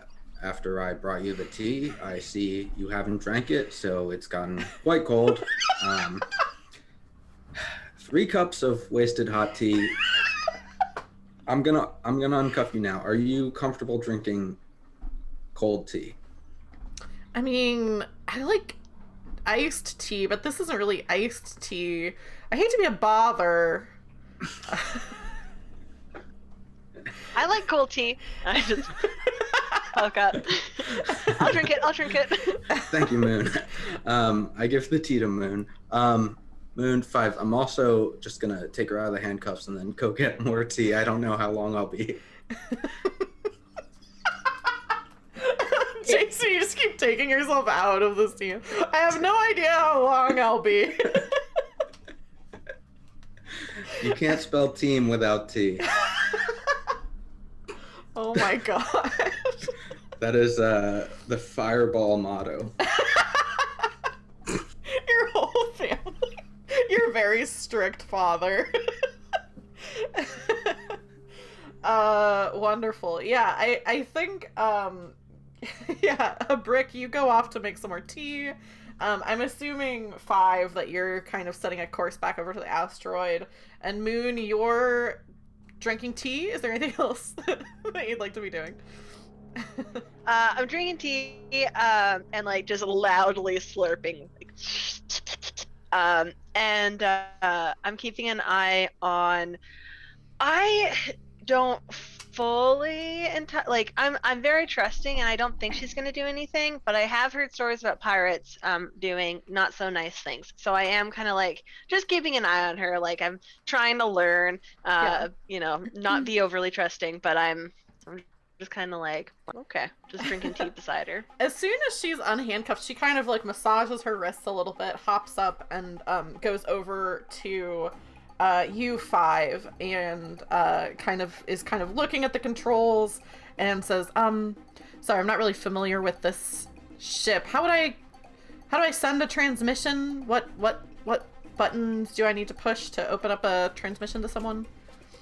I like reach over and like without even looking at it, I'm just like do with my hand, but like the line is open. Yeah. Press this button to select where you will send the message. Yeah, she hits the button, and you can see she starts sending trying to communicate with the space pirates. You can tell she has to try a couple of times. Like, the first time she like sends the transmission, she's like, they hung up on me. Okay, let me try again. It's coming from, I mean, they're not really a big fan of you guys right now. And like she tries a couple times until finally an exasperated person who's wearing kind of a similar outfit to her answers and says, "What do you want?" And then sees that it's her and is like, "Oh, my queen." And then she says, okay, the queen's, we're coming back. I convinced them to bring me back. Don't shoot at us. And have a little conversation. She closes off the transmission. You all are getting closer to the asteroid. You're starting to dock. I think as you're coming back into the room with the tea, you see a beeping on the on your sensors. You're at the asteroid, but your sensors, since they're so superior, can pick up all the way to where you left from, on the very edge, and you see all of a sudden this blinking light appear to indicate that the terror bird has arrived. Well, obviously I dropped the tea again. Perfect. I'm I think not going back for more. That's it. No more tea. I think with that, we're about at the halfway point, so I'm going to say we're going to go ahead and take a break. So I think, let's do 10 minutes. So we'll be back at, for in Eastern time, it would be 8:17. And for everyone in the chat, we'll be back with you for a little bit. Or back with you in a little bit. And I'm going to bring us over to my break screen where you'll be able to see more information about the wonderful players tonight. And then we'll see where the rest of the adventure takes us. What's going to happen with this Consortium terror bird and Dylan, the Space Queen. We'll see you all in a little bit. Bye. Hello, everyone. And I always want to say welcome back, but you've been here the whole time. We're the ones who are being welcomed back to the stream. I am, for anybody who's new here, I'm Taylor. I'm the person behind Roll for Felicity, and I put, Laser Master for my title because there's not, I don't think, it might be Game Master. I don't think the rules specify a title, and I liked Laser Master, so I put it. And I am here with my guests, Mila, Jason, and Rachel. And I'm going to let them reintroduce themselves to everyone, for anyone who's coming in for the second half who missed the introduction at the beginning. Last time I started with Mila, this time I'm going to start with Rachel. So Rachel, if you want to introduce yourself to everybody, and then also let us know if you have projects or anything that you would like to plug when we're coming back from this break. I am Rachel. I have nothing to plug because all I do besides this is a boring day job, but you should go follow these two lovely humans. Yeah, absolutely. Yeah, Jason, then that's you. Thanks, Rachel. I'm Jason. You can follow me on Twitter at Warlock Trash, and you can follow me on TikTok, which I've started to use again, at Trash Dummy, I think is I don't know.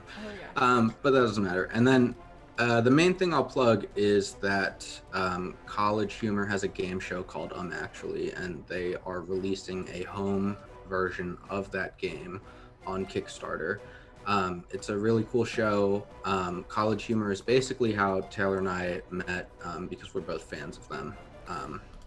And I was on an episode of them, actually. So I owe a lot to that group of talented people and their game. It's already been funded, but you can get it early and support them even more if you want to do that. So yeah, I'm actually the home version Kickstarter. That's my main thing to plug. Yeah, I just put a link to that in the Twitch chat, so if you're interested in that, you can click on that link. I am in the midst of trying to decide whether to bag it or not, because I know a lot of people who got it, so I'm like, I could not, but I also really want it, so I probably am going to end up backing it. And yeah, you should absolutely check out, I think, Jason, if I remember correctly, you were the only, like fan guest who won your episode of, actually. Is that correct? I think three of the four of us won. Oh, I was thinking that you were the only one who won. Kind of, so like only one person lost, and he wasn't in our group chat, which is funny. But we just added him. We just found him. So he is in the group chat now. So if he goes back, he'll win. That was like the good luck charm. Yeah. Okay. Well, then I got it backwards. But you still won, I guess, which is spoilers for Jason's episode. But it's okay. very good. Maybe I will put a link to that in the Discord, or Jason, if you tweet it, I'll retweet it to the Roll for, or I can tweet it for Roll for Felicity. Either way is fine. Thanks, Taylor. Yes, it's a very good episode. And then Mila, do you want to reintroduce yourself, and then if you have anything that you want to plug? Yes, I am Mila, and I'm gonna plug my own stream, which is Troll Mila. I just recently became an affiliate, thanks to all my lovely followers and everything. And yeah, I'm gonna plug that. That is my main thing. Yeah, Mila's stream is great. They've been playing a lot of Kingdom Hearts, which is great because I know like nothing about Kingdom Hearts, and so it's fun to watch because I'm just like, this is a beautiful mess. I don't know what's happening in this game. I just know that Donald Duck is there. Even if you play it, you're still like, this is a beautiful mess, so it's perfect. Yes, it's great. I love Kingdom Hearts. It was one of the questions in my Actually game, and I'm running a Kingdom Hearts one-shot in another group if you want to join Mila, like a D&D game. Yeah. That sounds amazing. Oh my, never would have thought of that. That is, oh my god. I totally forgot you were doing that. Yeah. That's awesome. But yeah, we'll talk after this. Cool. Well, I will really quickly recap what's happened so far. Also, I just put Mila, I didn't say this, I just did it, but I put Mila's new emote in the chat, the little bunny. I just did it and then did not say anything. When you said you had affiliate, I was like, ooh. But the little bunny is Mila's emote. So what's happened so far, our players tonight, started off mid-space battle, as the pirates, the space pirates, were chasing them because their crew had captured the space pirate queen. They were able to get away from the tractor beam that the space pirates were using, but their Captain Darcy, locked herself away in the med bay because she felt some sort of psychic interference in her brain, and was locking herself away so that she might not infect the rest of the crew with whatever it was. During that time, she exhausted herself trying to resist whatever the psychic thing that was trying to communicate with her, so she is currently unconscious in the medical bay. The rest of the crew talked to the pirate queen, whose name is Dylan, and found out that Darcy was going to have them all kidnap Dylan, not because it was a order from the Consortium, which you all work for, but simply because they are sisters, and according to Dylan, Darcy was kind of just being a meddlesome sister, rescuing her from a situation that she did not need to be rescued from, and also let the crew know that the reason why the space pirates were on the asteroid that you all captured her from was because the Consortium has been mining void crystals, which she believes and has told you are a living thing that can communicate with her, and she tried to tell the Consortium tried to interfere, and they didn't listen to her, and so she gathered a crew of other like-minded individuals and kicked the consortium off of the asteroid and were able to defend the Void Crystal. And you all decided to return to the asteroid when you found out that the Terror Bird, a consortium ship, was on its way to you to pick up the Pirate Queen, who you now have pretty much sided with, at least to some degree, since your captain is unconscious. You all were about to dock into the asteroid. The pirates did not fire on you when you came back because essentially Dylan told them not to. And as you were pulling in, you saw a flash on your radar of the Terror Bird arriving, and Brick dropped the tea that he was delivering for, I think, the third and final time. And that's where you all are.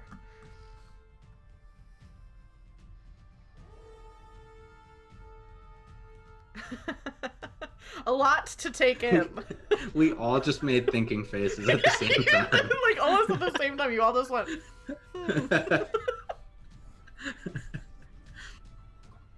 A lot to think about. I'm going to.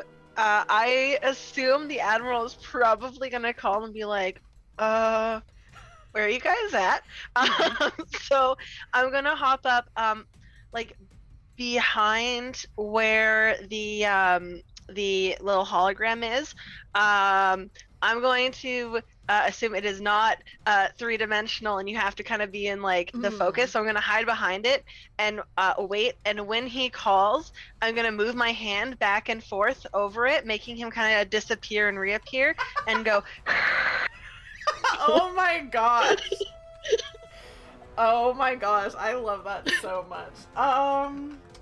Oh, I don't know what this is. I don't know if this is lasers or feelings. Well, this is... I don't know. I don't feel like it's either. I'm gonna say it's feelings, to give you the benefit, because I don't think it clearly falls into either, because you don't have to have any sort of technological know-how, really, to do what you just described doing. So yeah, I think you'd hop over there as soon as you see the little blip come up on the radar. The T crashes to wherever it crashes to. Hopefully not the controls. And you hop up there, and true to your thought, yes, but you hear the "You've got mail. You've got mail." So go ahead and roll feelings, because I think you are trying to convince. You're trying to convince the admiral. You do, because the admiral dislikes your crew. You will take a -1 to this feelings roll. Okay. So that's bad. Yes. I do think you're prepared. I don't think you're an expert. I don't know. I do this a lot to avoid talking to people. Just, sorry, I'm going through a tunnel. Yeah. No, I feel like I specifically don't do that. I want to talk to people usually, so I definitely agree, not an expert. Yeah. But since I will probably be the one answering this, can I help by like pretending like it's real, like Admiral, can't hear. Yeah. Can I do that as a help? Yes. This will be feelings for you as well, because you are trying to kind of convince, which is not great. But go ahead and roll feelings. I think this is going to be 1d6, because I don't think you're prepared or an expert. But Brick, also, if you want to jump in on this, if there's anything you can think that you would want to do to help, both of you can Brick, take please, I'm not going to roll a 6 on this. Yeah, I'll do a similar thing. I think the Admiral doesn't like me, because, yeah, I didn't add this in the canon yet, but I think one of the reasons he doesn't like our crew is because the last time we saw him in person, I went up to him and said, "Congratulations," before he knew he was expecting, and then rubbed his tummy, which is just the biggest faux pas. In space or otherwise, so he does not like me. So I feel like if I'm just like there and start to talk, he'll want to hang up. Yeah. So you're using his dislike of you in your advantage. Okay, so all of you roll feelings. I think the two who are helping, it's just 1d6. And Mila, it's 2d6. And all of you will take 1 away from this, because it's all kind of the same thing with this captain.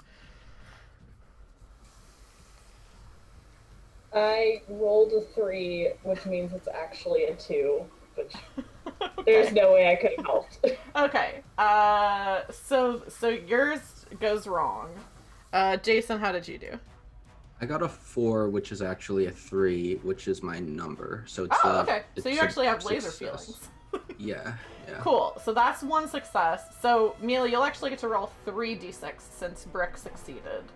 And I think I'll narrate how this goes, and then Brick, you can use your laser feelings. So you have something to be asking about. Mila, how did you do? Or I should say Moon, how did you do? I got 6, so a 5, and then I got a 2, so a 1, and then a 4, so a 3. Okay, so that's 2 successes. Yes. Okay, so 2 dice succeeded. You did it well. I will say there is going to be a complication because the help rolls, one of them was a full failure and one of them was a barely manage. So, I think, I'm trying to think how this is going to go. Okay, so I think what happens is this transmission comes up, as 5, you hit the little the little envelope button. I love that it's an envelope because it's like probably doesn't even, it's like the same kind of thing as a floppy disk where it's like probably doesn't even exist anymore, but it's just the symbol that everyone uses. So you hit the envelope button. Same in all centuries. Yeah. You hit the envelope button. Moon, immediately you start like going like this over where the thing is, and like going like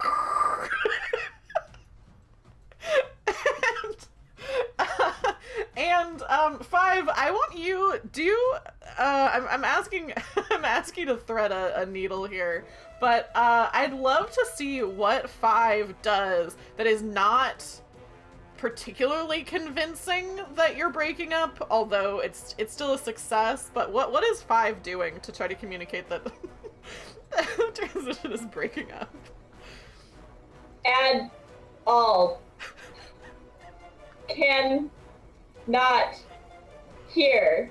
Like, she's not breaking up the words, she's just listening.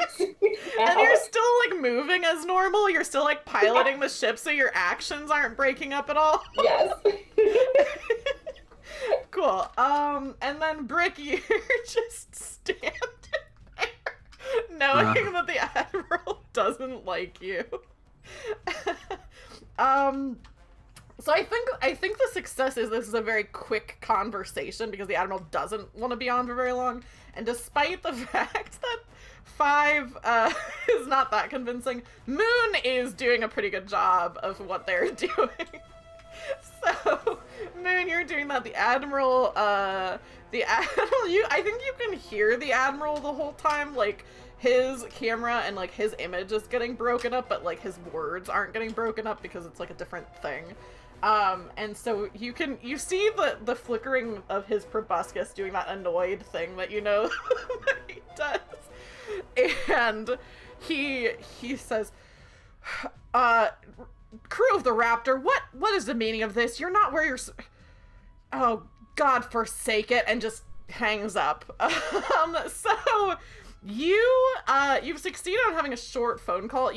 I think the failure is the thing that is the complication from 6 or from 5, sorry, is that I think he's kind of on to like it maybe is that you're having some kind of malfunction, but he also is like, they are not going along with what they're supposed to be doing. They're not where they're supposed to be. Like, 5 is acting kind of weird.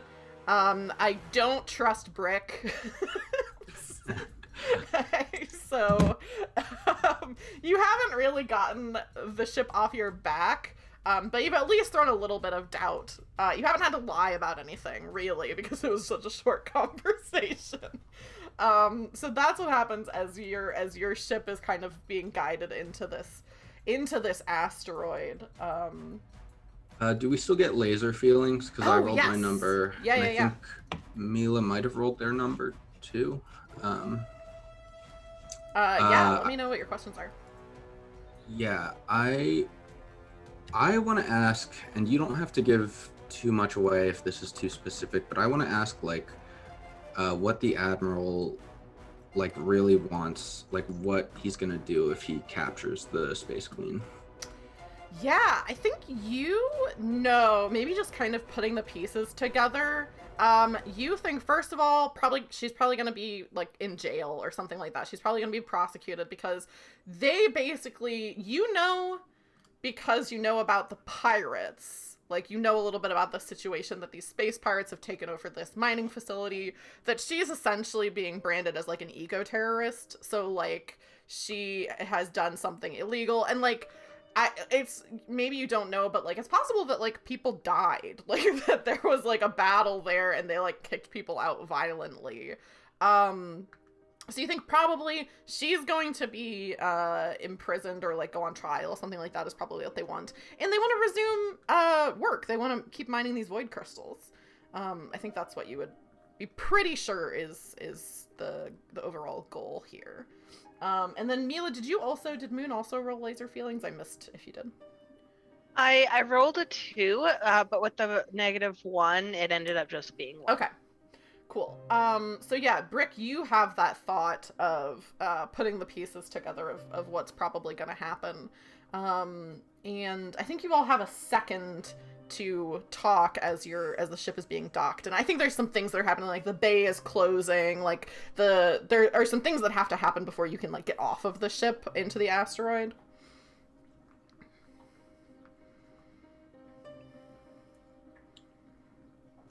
Does the asteroid have the ability to shield us from detection from the terror bird? Are you asking me that, or are you asking... I'm asking Dylan, I guess. Yeah. Yeah, 5, you asked that, and Dylan says, we don't really have a lot of stealth. I mean, that's not really what we were doing here. We have mining equipment. There is a big ship. We have the sea monster. They didn't send it after you guys because they didn't want to blow your ship up, but we have that.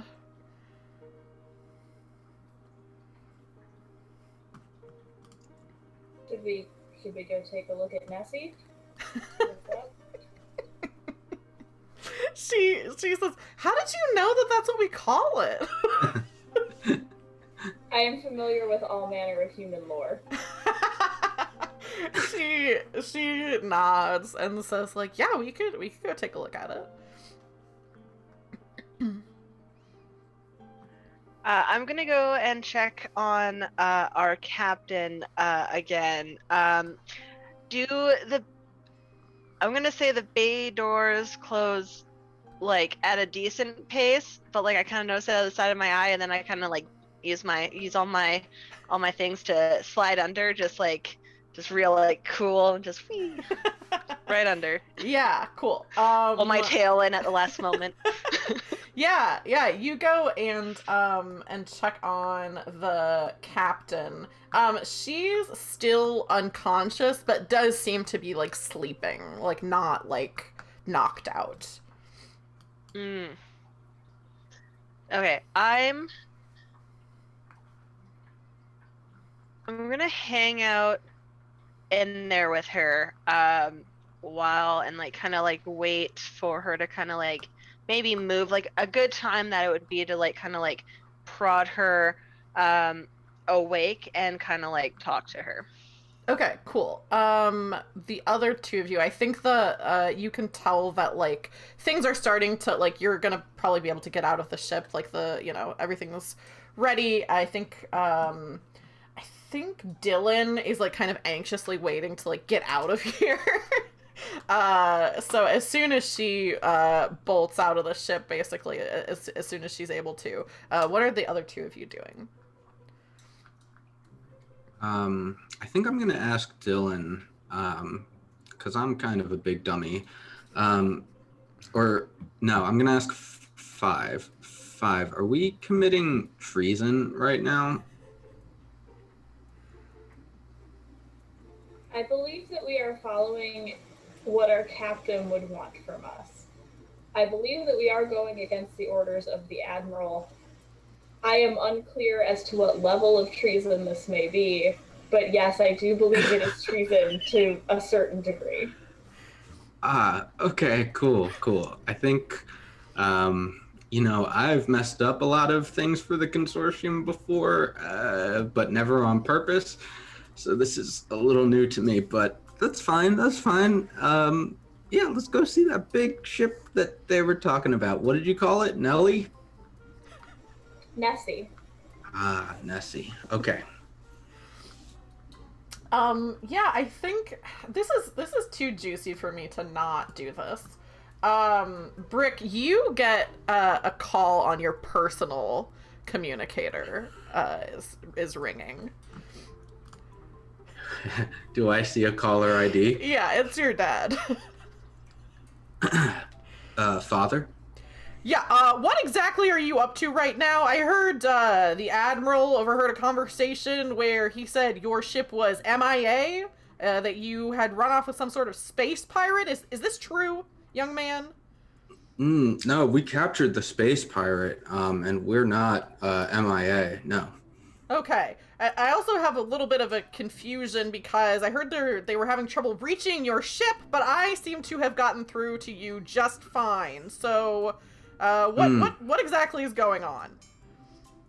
Oh, I see. I think the Consortium and our network provider are just different. So we have AT&T, and I think the Consortium uses TT-Mobile.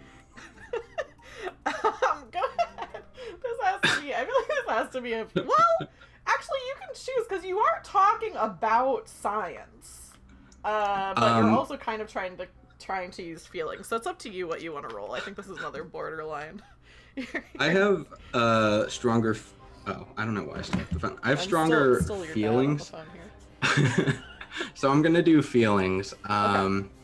But I don't think I'm prepared for my father's call, but I do think I'm an expert at lying to my dad. I was gonna say the exact same thing. Yeah, I think that's Okay. Perfect. Thanks. I got 2 5s. I can't remember what that means. Yeah, that's 2 successes. So you succeed and you do it well. So your dad says, I've never really understood these kind of newfangled transmission devices. If I hear anything about any kind of treason or that you're going against the Consortium, I've raised you better than this, Brick. And, you're not named after me, but you are kind of named after me. So I really expect a lot out of you.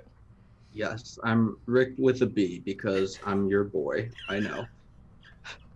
I know, Father. Exactly.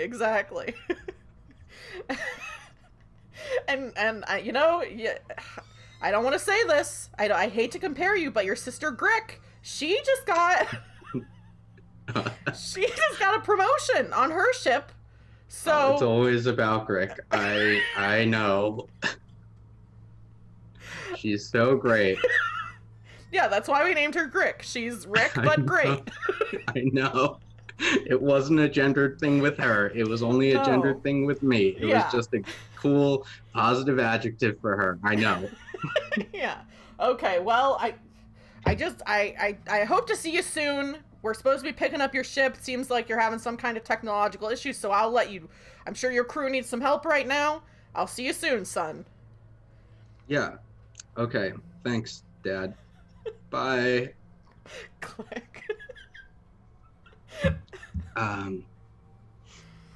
You guys, that was my dad. He's like really mad at me right now. And I don't know, like he's been mad at me before, but like this is like, it feels different. I don't know.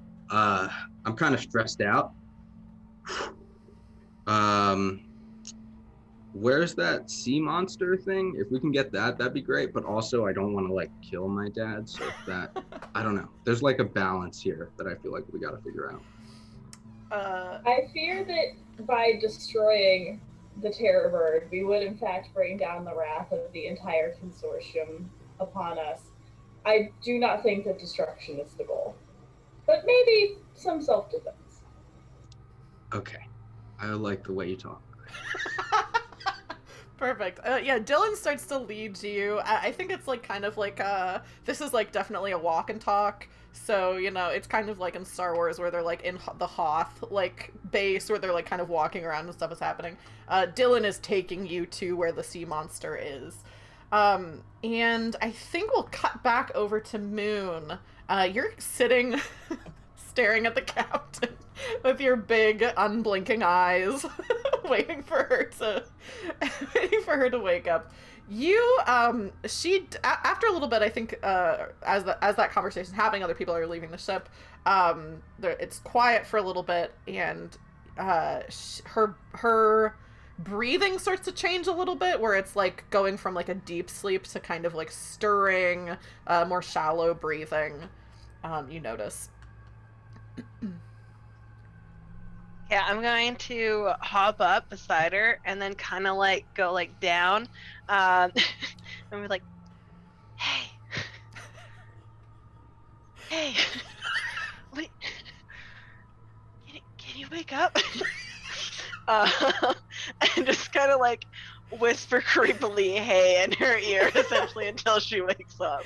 Yeah, you do that a couple of times, and at first she just kind of is like kind of moving her head a little bit, like brings her arm up, and then like kind of you say hey, and she turns her eyes open and just see your face right in her face.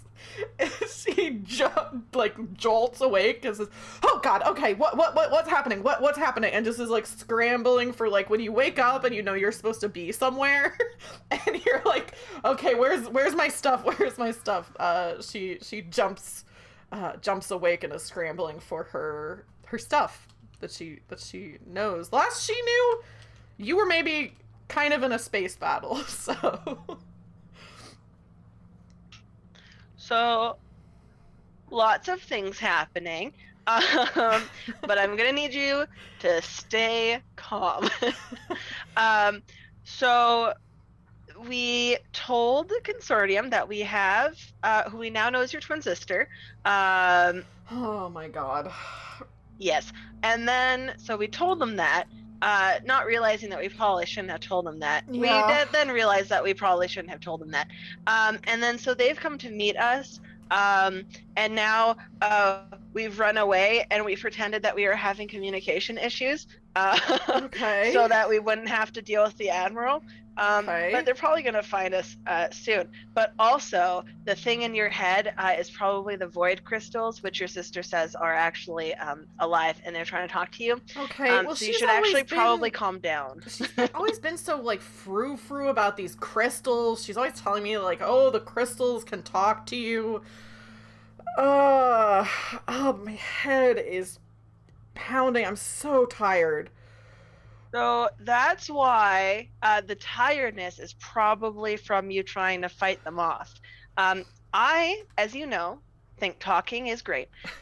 So I would recommend, like, I can give you like a nice, like, as you know, I am a licensed chiropractor. Like, I can, help you relax. Yeah, we do have a I just think chiropractor you bed really- in the med bay, so We do. We don't have a doctor, but we do have a chiropractor for reasons. And so I just think you need to relax and just kind of let them in, listen to what they have to say, get some communication happening, because communication solves 99.999% of problems.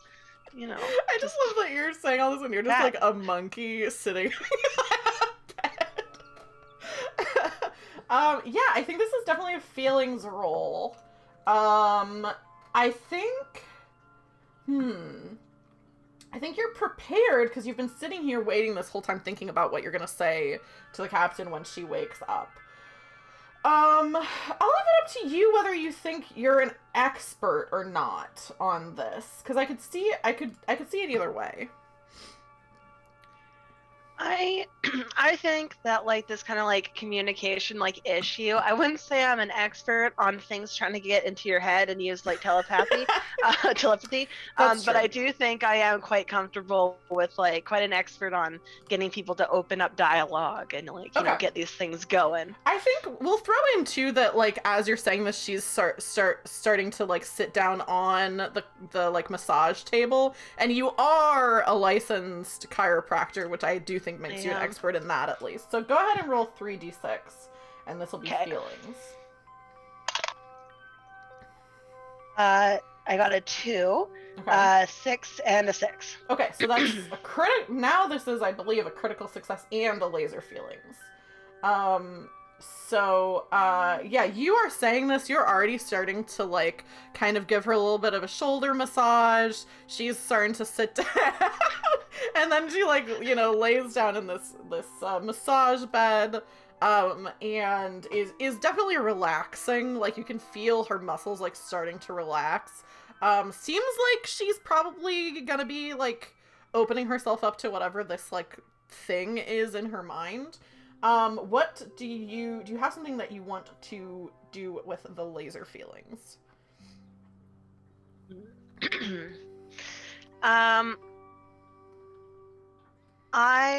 Can I use a laser feelings to ask her a question? Yeah.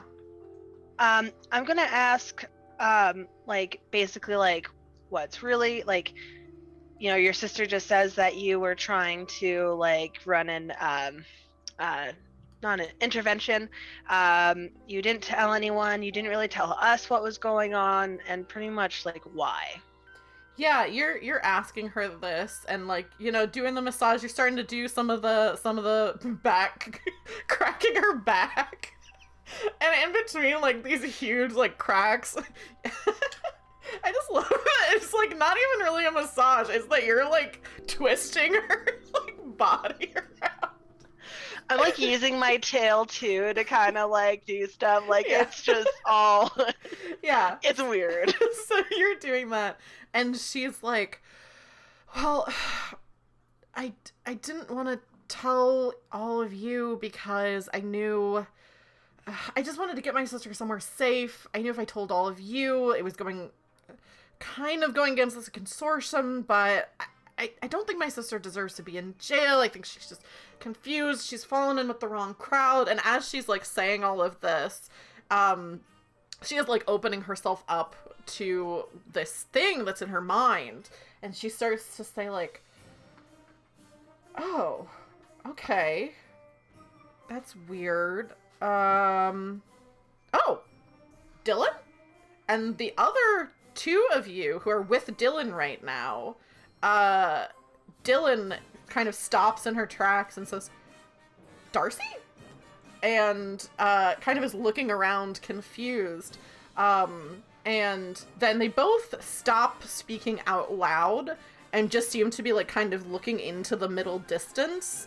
I think Darcy says to Moon as you're cracking her back, she says that, says Dylan, and then she looks into the middle distance for a little while and then looks at you, Moon, and says, you were right. We gotta go. We gotta get to the sea monster. And I think she kind of just like grabs your hand and is starting to head out of the ship. Is there anything that you want to do before you leave the ship?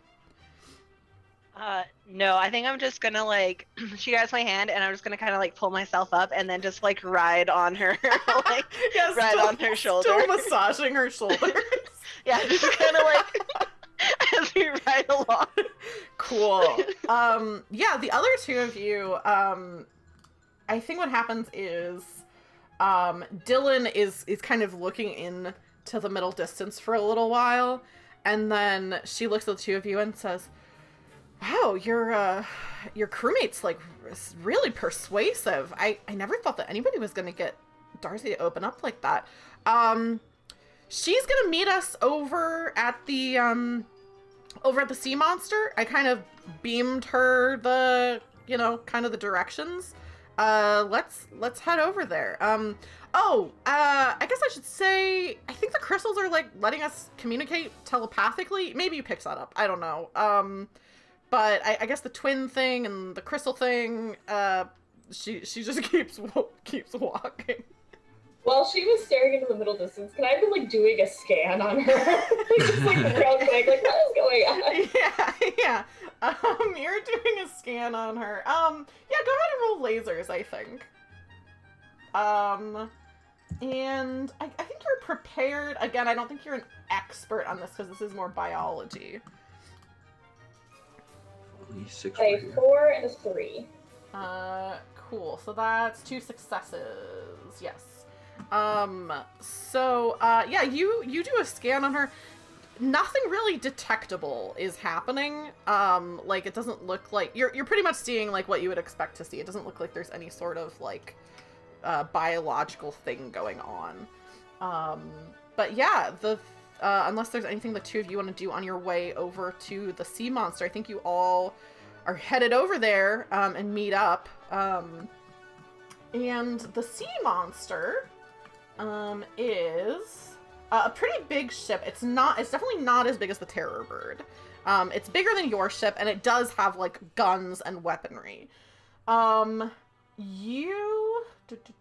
has kind of the same color scheme as now you're kind of like in this pirate, like this place that they've taken over. Like pretty much all the space pirates are wearing like red and yellow. Like a lot of them have like red jumpsuits.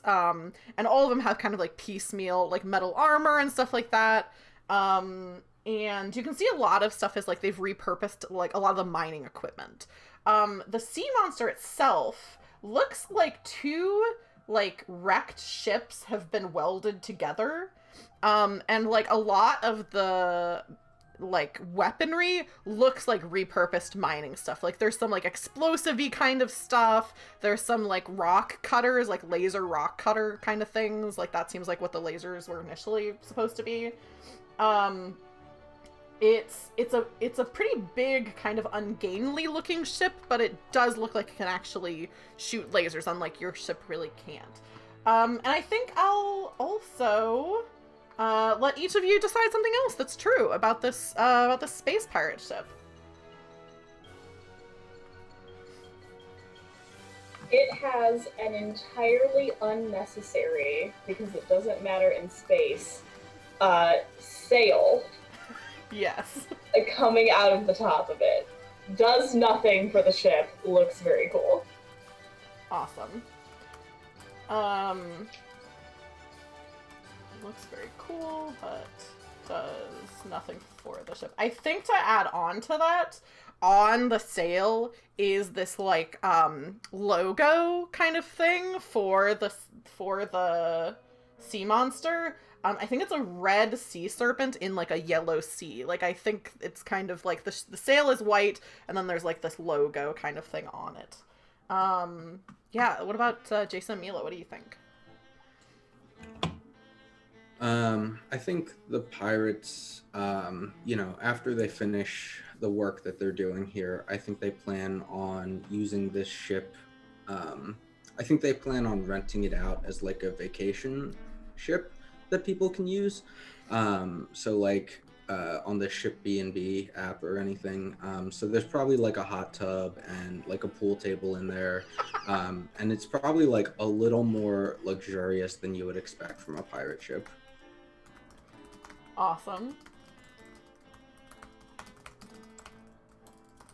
The pirate ship with a hot tub and a pool table. Yeah, Mila, what do you think?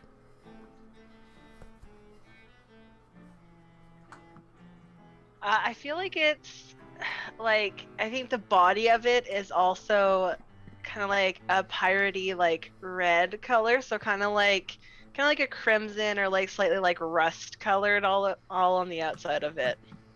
Cool. Ship is red.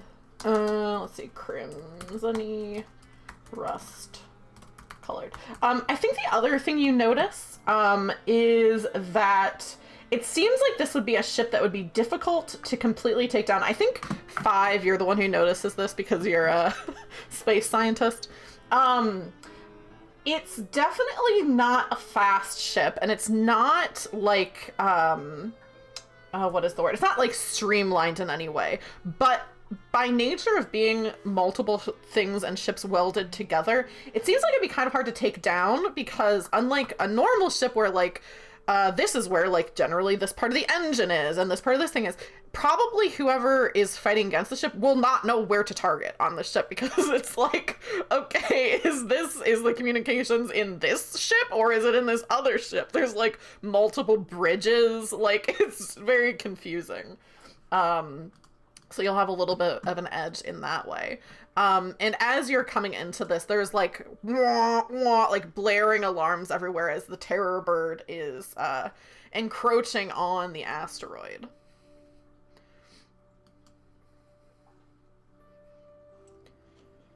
Can I call my dad? Yeah. Yeah, you can call your dad. Right. Yeah, Brick. What's up, buddy? Hey, Dad. Rick just called me. She said she's having an emergency out in the Gamma Quadrant. That's weird. She didn't call me. Why would she have called you? I know. I think it's because I'm just slightly closer and within range to the 8G tower for TNT Mobile. I think she tried to call you, she said, and she just couldn't. Did you get one of those 8G phones? One of the communicators? Mom said it's okay, so if you call her. I read some articles about that 8G. I wish I would have known you were planning on doing that. Okay. Go ahead, and I think this is going to be 3d6 feelings, because I think you are prepared this time to lie to your dad. And you are an expert at lying to him. Okay, I got a 1, a 2, and a 4, so I failed 2 and passed 1, I think. A 1, a 2, and a 4 feelings. Oh yeah, you're right, because your feelings is, or your number's 3, right? Yeah. Okay, you barely manage. What is this complication, harm, or cost going to be? Yeah, what are you trying to get your dad to do? I'm assuming you're not trying to get him to turn around the whole terror bird, like. Yeah, I'm trying to get him. Yeah, because I know that would mess up whatever you have planned. I'm trying to get him to like attempt to tell whoever's commanding this ship, like, oh, we might need to go, or we need to do this quick, or something. So like, yeah. It wouldn't be like the whole ship will follow his orders to go to the Gamma Quadrant or whatever I said. Yeah. It would just be like he might be concerned about his daughter, his favorite child, for some reason. And that, you know, it might cause some hesitation and slow him down. Here's what I think happens, because this is kind of what you're going for and kind of a complication. I'm gonna basically treat it as a mixed success, I think. So he is on the phone with you, and he says, okay, I gotta get to Grick. You know, she never asks for anything unless it's really an emergency. She's so self-sufficient. I know, she's so great. We agree on that. He says, okay, I'm gonna see if I can get leave to take some people over.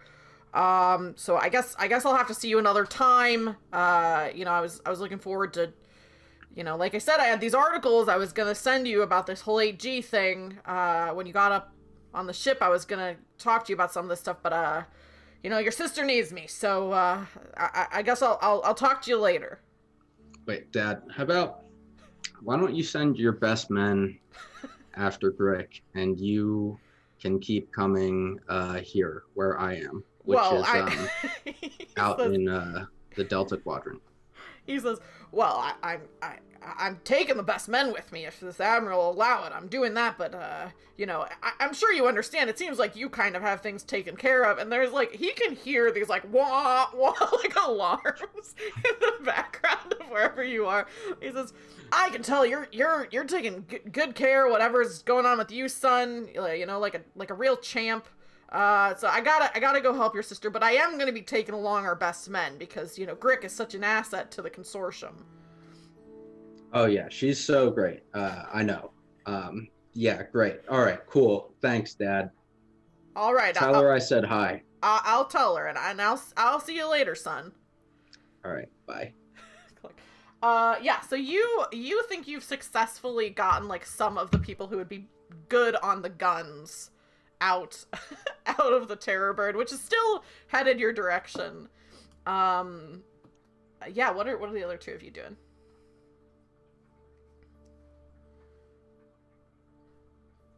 I'm still just kind of riding and massaging the captain. I think Dylan is showing Darcy like the ropes of the ship, and is I think they're kind of talking, and Dylan is kind of saying like, well, you know, I don't have the classical pilot training that you do, but you know, I fancy myself pretty good at the, you know, so they're kind of comparing notes about the ship, and it seems like they're gonna try to co-pilot. They're going to try to co-captain, which is convenient because there's two parts of, you know, of this ship. There's two bridges. So they're running around doing that. So I think Moon, go ahead and roll me, I think, lasers to see how much of this kind of stuff you pick up. Because if there's going to be any kind of fight in this ship, that could help you to kind of know a little bit about what's going on. Oh, I think we lost Jason again. Oh, no. I'll open up Discord this time. I have failed. I rolled a 4. Oh no. Yeah, so I think basically what that is going to mean is any rolls that you make having to do with the ship are not going to be prepared. And they wouldn't be expert anyway, so probably any of that kind of stuff you're just gonna have to roll 1d6 and see how it goes. Cool. Because you're overwhelmed. There's just a lot going on. 5, what are you doing? I am trying to figure out if there is a way that we can get out of this that doesn't involve either of these ships getting blown up. Yeah. Because I feel like obviously we don't want to get blown up, but if we blow them up, that's just going to bring down the full might of the Consortium upon us. So my idea is I want to start preparing a communication. I want to know, is there any data that they have on this ship regarding the fact that the void pistols are alive? Ooh, okay, cool. Like that the pirates have, you mean? Right. Any data they have gathered, because I want to send that. I probably have some contacts at like scientific journals, and basically I would want to put it in a position where we could get this information out and it would make the Consortium look bad, and they don't want that to happen. Yeah, you start kind of like asking around and like trying to figure that stuff out. I think Dylan mentions to you, she says like, oh yeah, I brought along I brought along a friend when I was gathering everybody together. I grabbed somebody who was what would this be called? Geobiologist. And she says, we've been trying to put together something like that. We've been trying to do something to try to convince the Consortium that that these things are alive. Yeah, go ahead and I think roll me lasers, and this will determine what they have like prepped for you, I think. I don't think, and you're definitely not prepared. No, I'm not. And I don't think, well, it's up to you if you're an expert. My inclination is that you're not an expert because you specifically said you didn't so. like, Your sibling who's a biologist, right? A botanist. But yeah, this is definitely not my jam. Yeah. I did roll a 3. Okay. So that is a success. Okay. Complication, harm, or cost. Okay, so I think the complication is, it is in a part of the asteroid. So you talk to this geobiologist, and they're like, yes, I have this stuff. The problem is it's in a part of the asteroid that during your skirmish earlier, when you were trying to get the Pirate Queen, there was some sort of laser fire, something collapsed, and so it's in this other area that you'll have to try to get to get this information. Yeah, and then, Brick, I don't think you missed too much. I think as all of this is happening, everyone's running around. This area where the sea monster is also in, like, kind of a hangar bay. Like, it's in another, like, exit so that the sea monster can take off out of here. I think, Darcy and Dylan are kind of talking to each other, and, Captain Darcy turns to all of you and says, okay, so, what are we thinking? Are we ready to... I have to say, I'm at a little bit of a loss. Normally, we're ready to take on the Terror Bird, but I don't know if we're going to be able to. What do you all think? I have a potential solution that may prevent the need for fighting. However, I will need to go to another part of the asteroid, and that may take some time. Well, maybe some of us could use the ship to... I mean, if the Terror Bird comes here, they're just going to start firing on us. They're just going to try to get onto the asteroid. Should we try to hold them off while you're trying to get this information? Will they fire upon the asteroid and risk destroying the crystals? I think, Dylan says, I don't think they'll fire on the asteroid, but I think they will try to land. So if we don't have anyone fighting them off, they're going to try to board.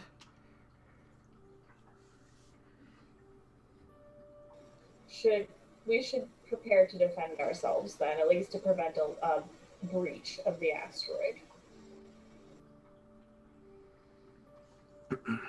I'm a soldier, so I will board Nessie and fire the guns, which I'm sure I'm very good at, as we need to. Yeah. Oh, sorry, Moon, were you going to say something? I was gonna say that I'm more of a lover than a fighter. So I was gonna say I can go with 5 to try to go where they need to and kind of like help out if they need anything. Cool. Yeah, so I think Darcy kind of says, like, okay, so are we thinking we should there's also pirates who are in this space pirate ship, so this crew is definitely bigger than it's a bigger ship. It's definitely bigger than the Raptors crew, so they're all kind of boarding and getting ready, and they say, okay, I guess we'll take off, try to do what we can to hold off the Terror Bird, and then the two of you see if you can get that information. And Darcy, I think, says, I'm sure if the Consortium knows what's going on, they're not going to want to destroy these crystals. They're not going to want to kill anything. And I think Dylan kind of like looks a little bit like a little bit unsure. But they are getting ready to take off. Cool. Let's see. So I think as they're taking off, Brick, you are manning... What do you think the guns are like that you are gravitated toward? Because I think there's kind of a hodgepodge of stuff that you could be drawn to. Yeah, I think there's like some cannons that like I go onto like a platform and then it raises up and I'm like in sort of, I have like windows in front of me, but besides that I can see outer space and fire at stuff. So I think that's probably the type of gun that I'm at. Cool. Yeah, you're geared up and you're in there. Yeah, I'm just picturing Star Wars. I'm just picturing like like the little gun thing that they have where it's like Chewie is I think on. Yeah. I think I make some tea before I go up there, just so I have some.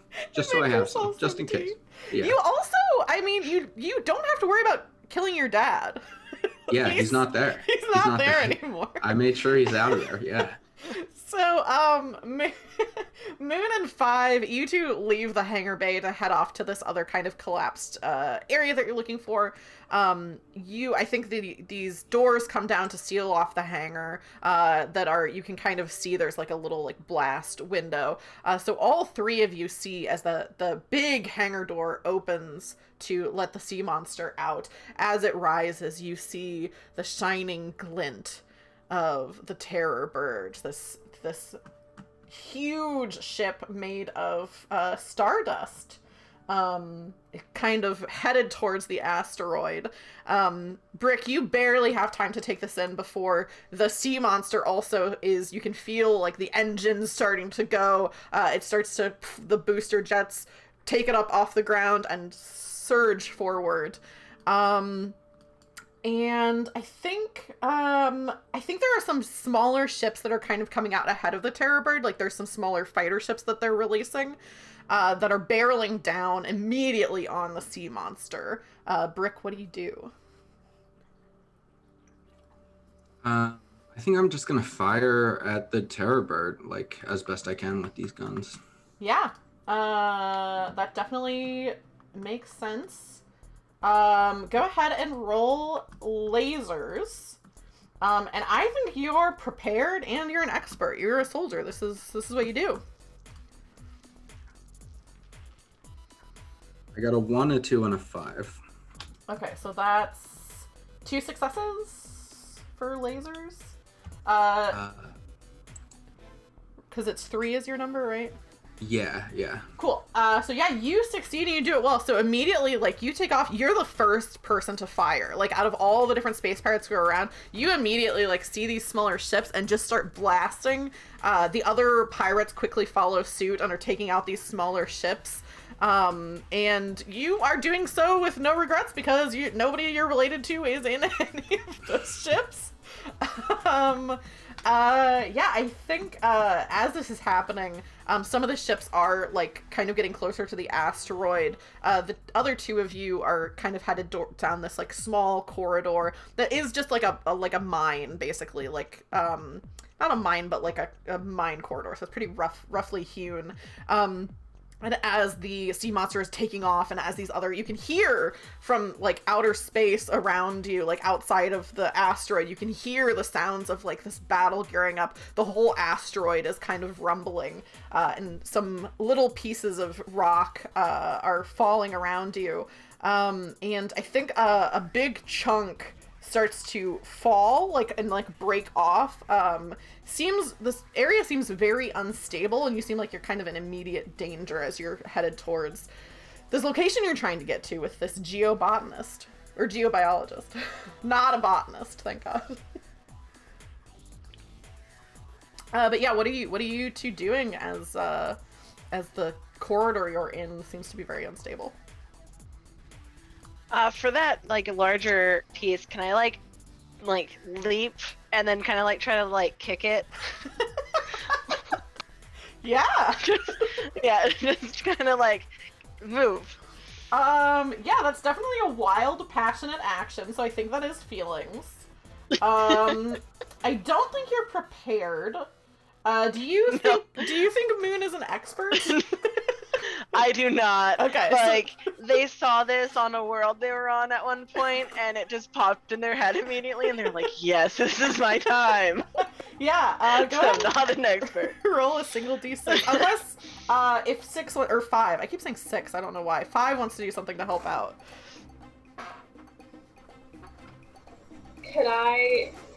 Is this feelings? It depends on what you want to do, to help out. Like, if you want to do something lasers to help out, just let me know what it is. Kind of the nice thing about this game is you can kind of decide. I would like to since I am an android, try to like calculate how this rock is falling, and I can kind of like push Moon at like the correct angle to like make this flying kick happen. Perfect. Okay, so I don't think you're prepared, but I do think this is kind of well, it's physics. So that I feel like fits into space science. So if you think you would be an expert, I think you could roll 2d6. These calculations. We're going lasers, right? Yes, lasers. Okay, good. No, it has to be feelings. I got a 6 and a 3, so 1 success. Okay, so that means that Moon, you'll get to go ahead and roll an extra die on yours. So I think that's 3d6 that you're rolling. Oh no, sorry, it's just 2 because you're not prepared and you're not an expert. No, I am not. So I first rolled a 4 and then I rolled a 6. Cool. So that's each of you got 1 success then. Is that right? Oh no, you got 2 successes.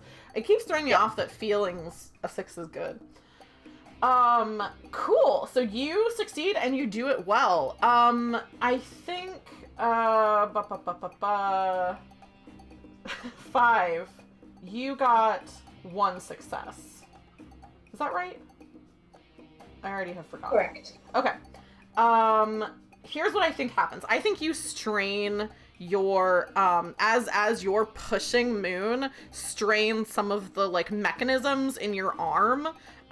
So that could make it harder to do like other things in the future. That you've kind of like acted really quickly. You basically like, it's like when you turn your head too fast and you're like older than 25.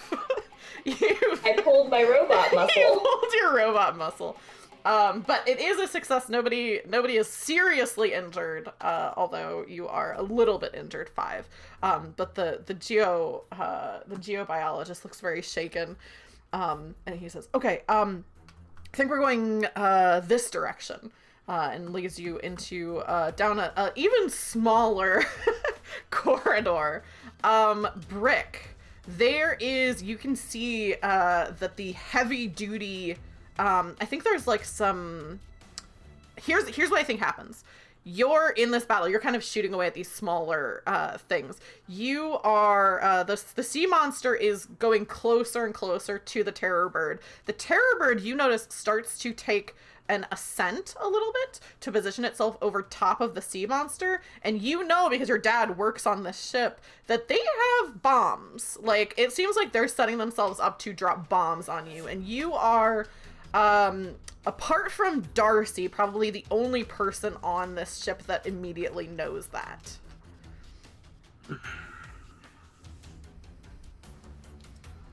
All right. I'm gonna hit the. They're over top of me now? Yeah, they're headed that direction. They're not like directly over top of you, but you're gonna have to do something or communicate something, or they're gonna try to bomb out the sea monster. I'm gonna do. I am going to push the emergency eject button from this turret, which is a thing. Yes, and then absolutely. There's grenades attached. Like, I have a sash of grenades, as soldiers do, on my chest. Mm-hmm. So as this thing is on top of us, I will emergency eject into it and pull out the grenade pins. Oh my but I'm going to call my dad first. Oh my god! Yeah, you call your dad. He says, yeah, hey, champ, what's up? Hey, I just wanted you to know that, the people that I'm with now, they're my team, and they are protecting these void crystals from the Consortium. And I just think it was the right thing to do. I'm not sure exactly what you're talking about. What do you mean the people you're with right now? Who are you with right now? I'm with, well, they're not here with me, but in some way I'm with Moon, and I'm with 5, and I'm with Captain Darcy.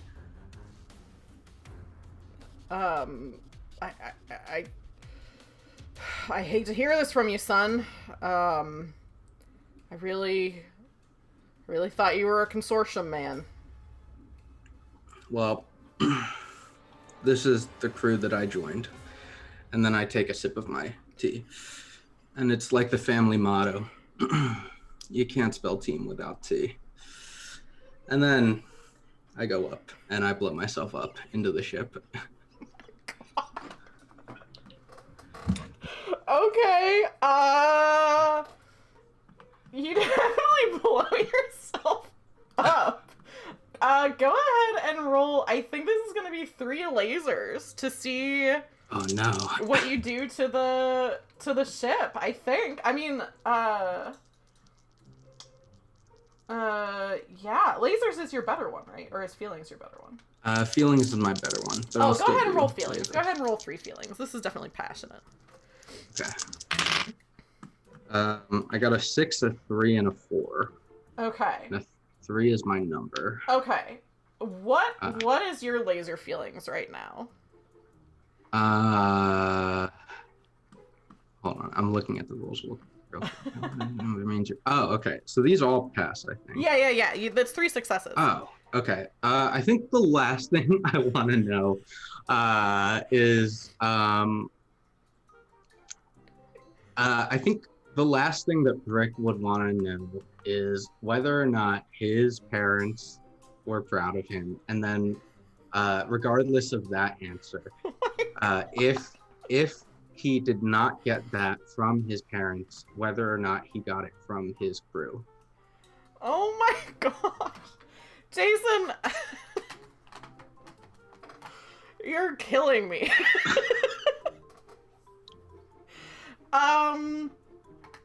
How am I supposed to answer this? Okay, it's a critical success. So,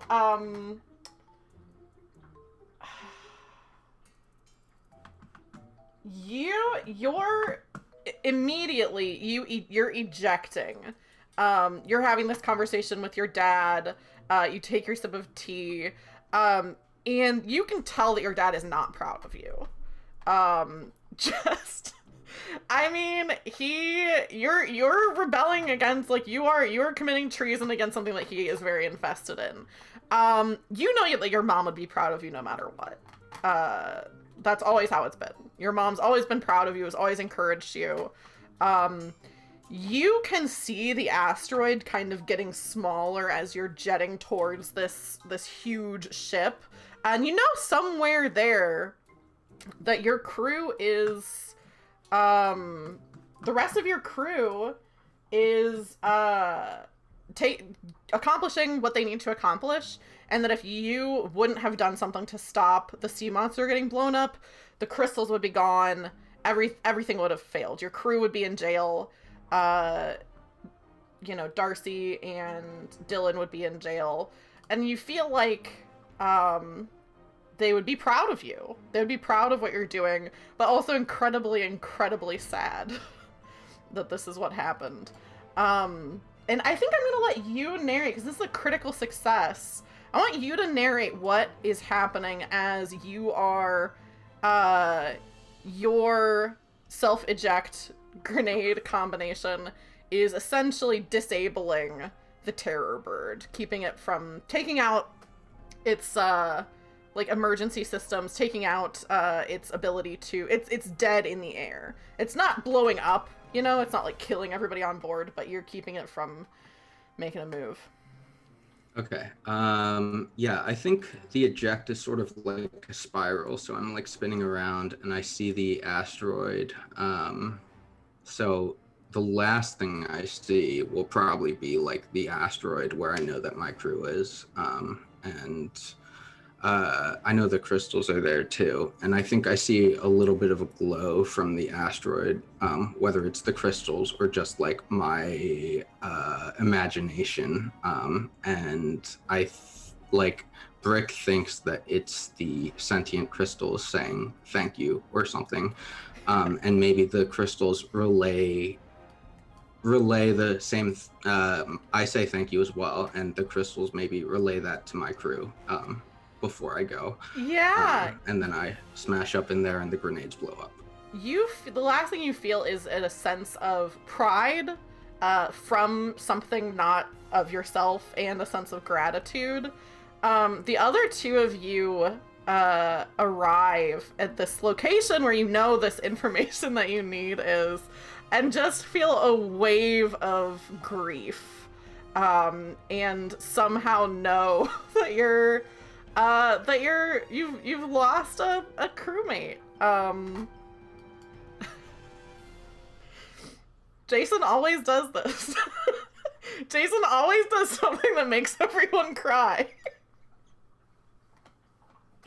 This one made me emotional too, so it was...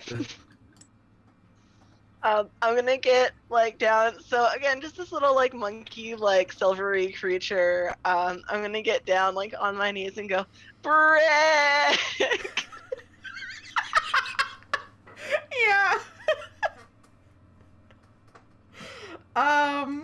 Yeah, I think with that, yeah, let me have what, I'm gonna call for one more roll.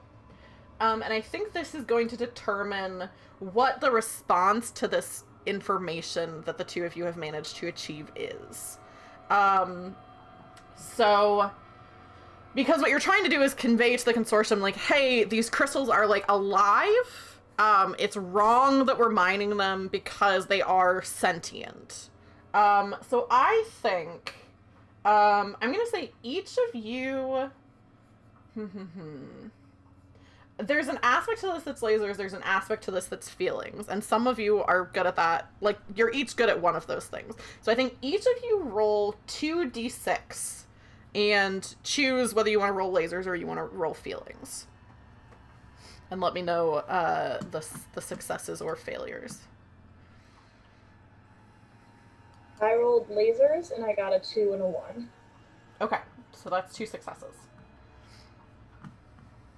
I rolled feelings, and I got a 1 and a 6.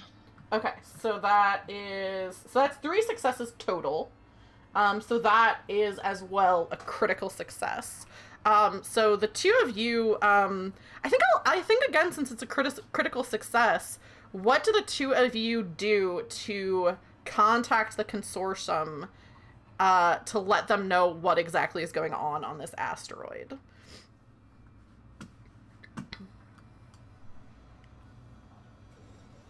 I want to open communications, but not just with the Terror Bird. I want this to go, like, as wide as we can.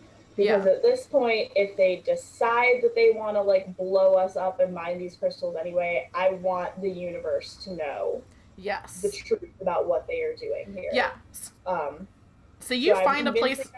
Yeah, you find a place in this mining facility that is maybe some sort of, like, emergency contact kind of thing. You're able to tweak it so that you're accessing, like, basically, like, an all-points bulletin for the Consortium. With that critical success, you're able to do that. This isn't how this thing is normally set up, because why would it be? But you know about space science, so you're able to do that. And open up that communication. Okay, so it's open. I want to say, attention, Consortium. The void crystals present on this asteroid are living, sentient beings. And your continued efforts to mine them are a violation of the Universal Space Code that you hold yourselves to. If you do not stop, you will be guilty of murder. And you must cease all mining activities immediately and leave this asteroid alone. I'm gonna, like, once 5 finishes, I'm just gonna be like, and our friend Brick died for this. This, I think it's a small, like, it's a short contribution from Moon, but like it is the like 5 lays out like the logical, like here's where it is, and then Moon, you come in with the emotion, you come in with the impact of like, not only are we willing to die for this, one of us did die for this, like this is incredibly important. My cat wants to get in on this information. CC, please. And this rings out through the consortium, through like the known galaxy, and I think the fallout from this is that you and the space pirates are hailed as heroes, because people didn't know, the consortium didn't know that that's what was happening. They didn't believe these space pirates, but what was seen before as like eco-terrorism now is seen as like people like fighting to like self-defense, essentially like defending someone else. And I think the crystals, like the mining is immediately ceased. I think there's some people who like kind of are like, we should do research on these crystals, and then other people are like, how dare you say something like that we should perform experiments after we put them through so much. And it's very like, CC, please. Please get down. She's the real terror bird here. Stop it. Yeah, and the fallout from this, like the reverberating like echo of this sacrifice from Brick, is that all of you are hailed as heroes. And Brick, although you would never know this, your father is extremely remorseful and like becomes a huge advocate for for these crystals, like is one of the people who is like, my son died for the sanctity of these crystals, like really takes it hard, and still not a perfect dad, not a great person. Would have been better if that would have happened before, but yeah, you all are able to succeed, and you're not imprisoned for treason. What do you think what do you think two of you do? And Brick, what do you think? I'll let all of you decide, like something maybe that happens, whether it's with your characters or something that happens in general after this adventure, whether it's with like the crew or the world, or your characters specifically, because I'm Jason. Boy, if I just say that the characters, then Jason just doesn't get to decide anything.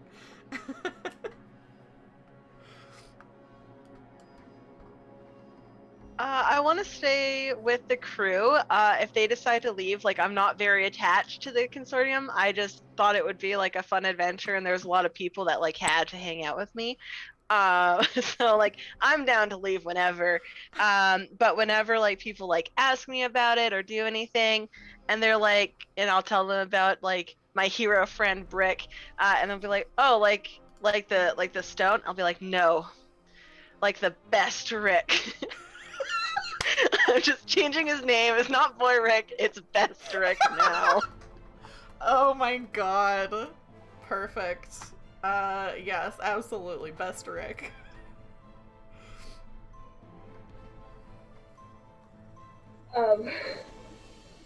Five, having experienced loss for the first time by losing Brick,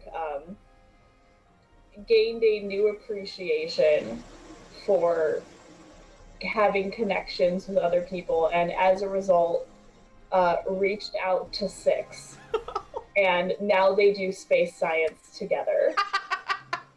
Yes. Wonderful. Yeah. Jason, what do you think?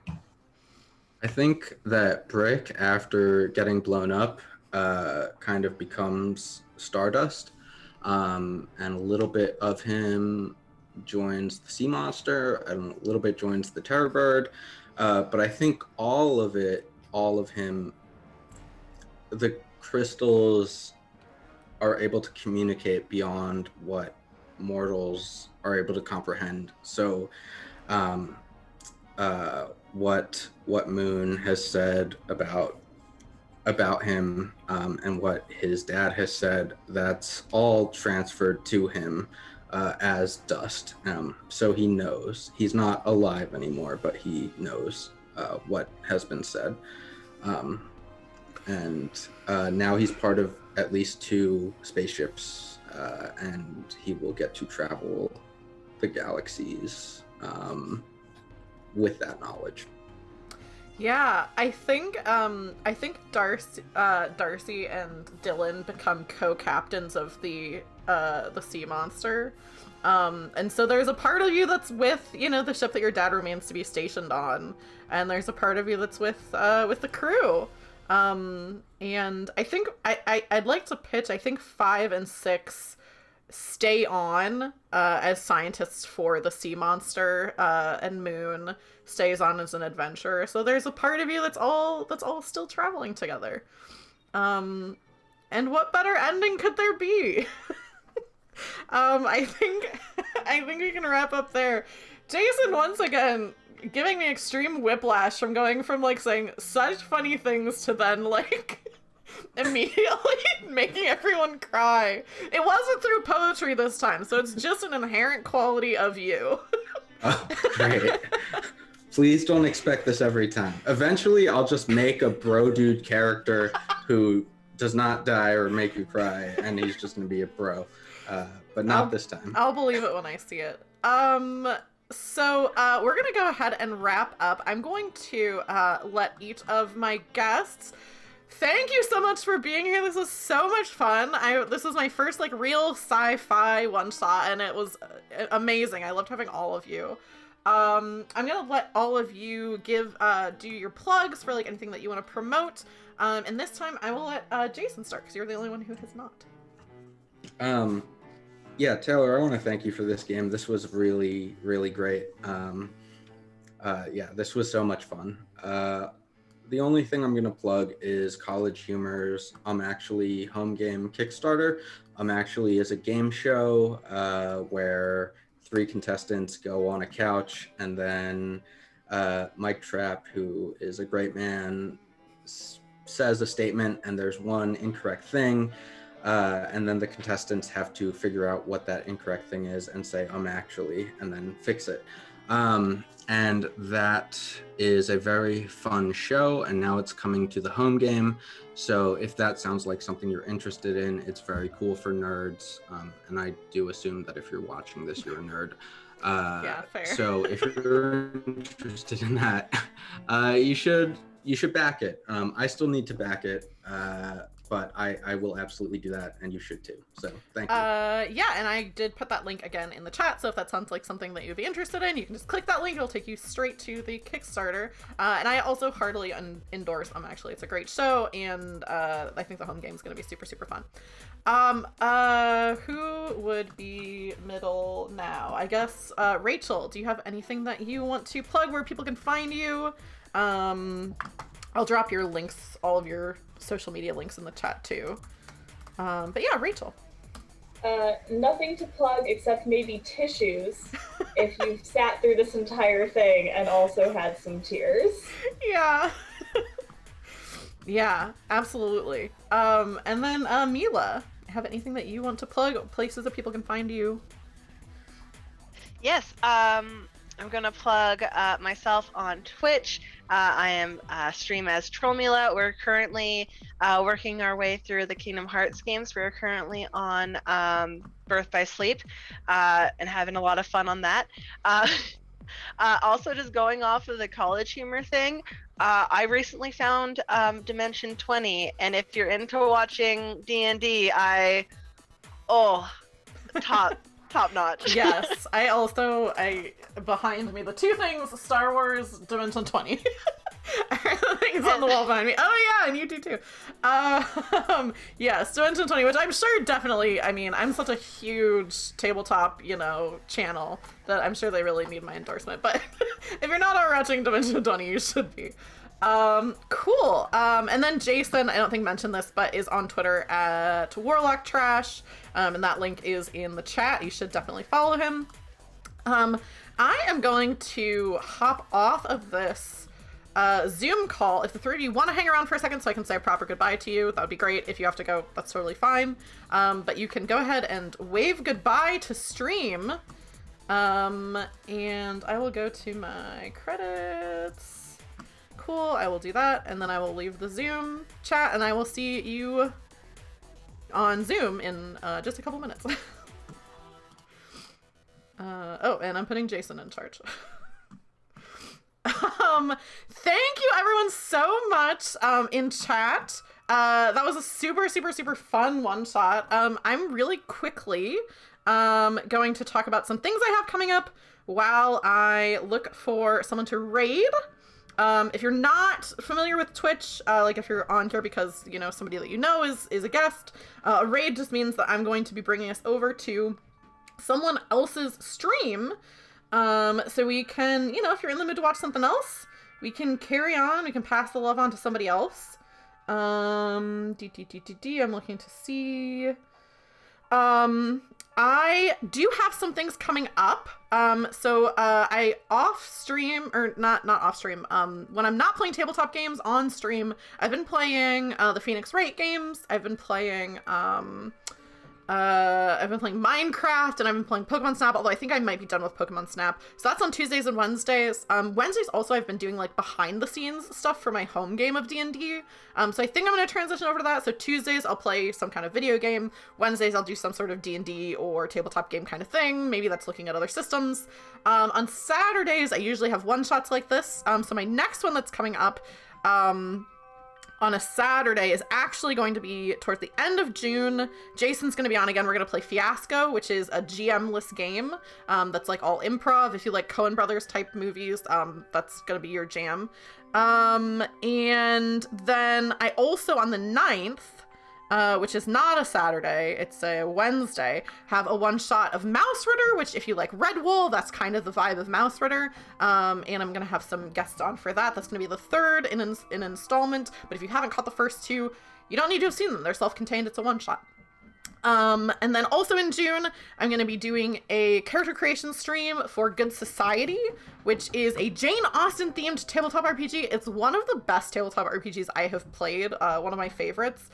So that's going to be really fun. We're doing character creation, and then that will actually not be one shot. It's my first time not doing a one shot. There'll probably be 4 or 5 streams total where we'll tell a Jane Austen style story, which I'm very excited for. Also, I hit my subscriber goal. So I am going to be running a one-shot off stream. If you're not already in my Discord and you're a subscriber, you should head over there, because it'll be a one-shot for subscribers. So you can get over there. And if you subscribe between now and when we plan it, you'll also be able to join in on that. Thank you so much to Alexander the So-So for the follow and for hanging out in chat. And then also Trollfather for the $20-something Canadian. I really appreciate that, and some of that will be going towards Mila, so that'll be split amongst the participants who are so amazing tonight. Let me go ahead and put in the raid command, and we are going to raid Beefy, who is doing a long stream right now. It's gonna be chill vibes, I think. I think they're currently playing some like games with chat, but she's a great streamer. She's a variety streamer, super great community. So I always like to end stream and go into somebody else's stream who has like a really nice, fun energy, and Beefy's great for that. If you come along, first of all, you'll get to meet Beefy, which is great, and then you'll also get channel points for this channel, so you can use that in future streams of mine. And I think that's pretty much it. Thank you all so much for hanging out. It was great having everyone, and I will see you all on Tuesday. Bye!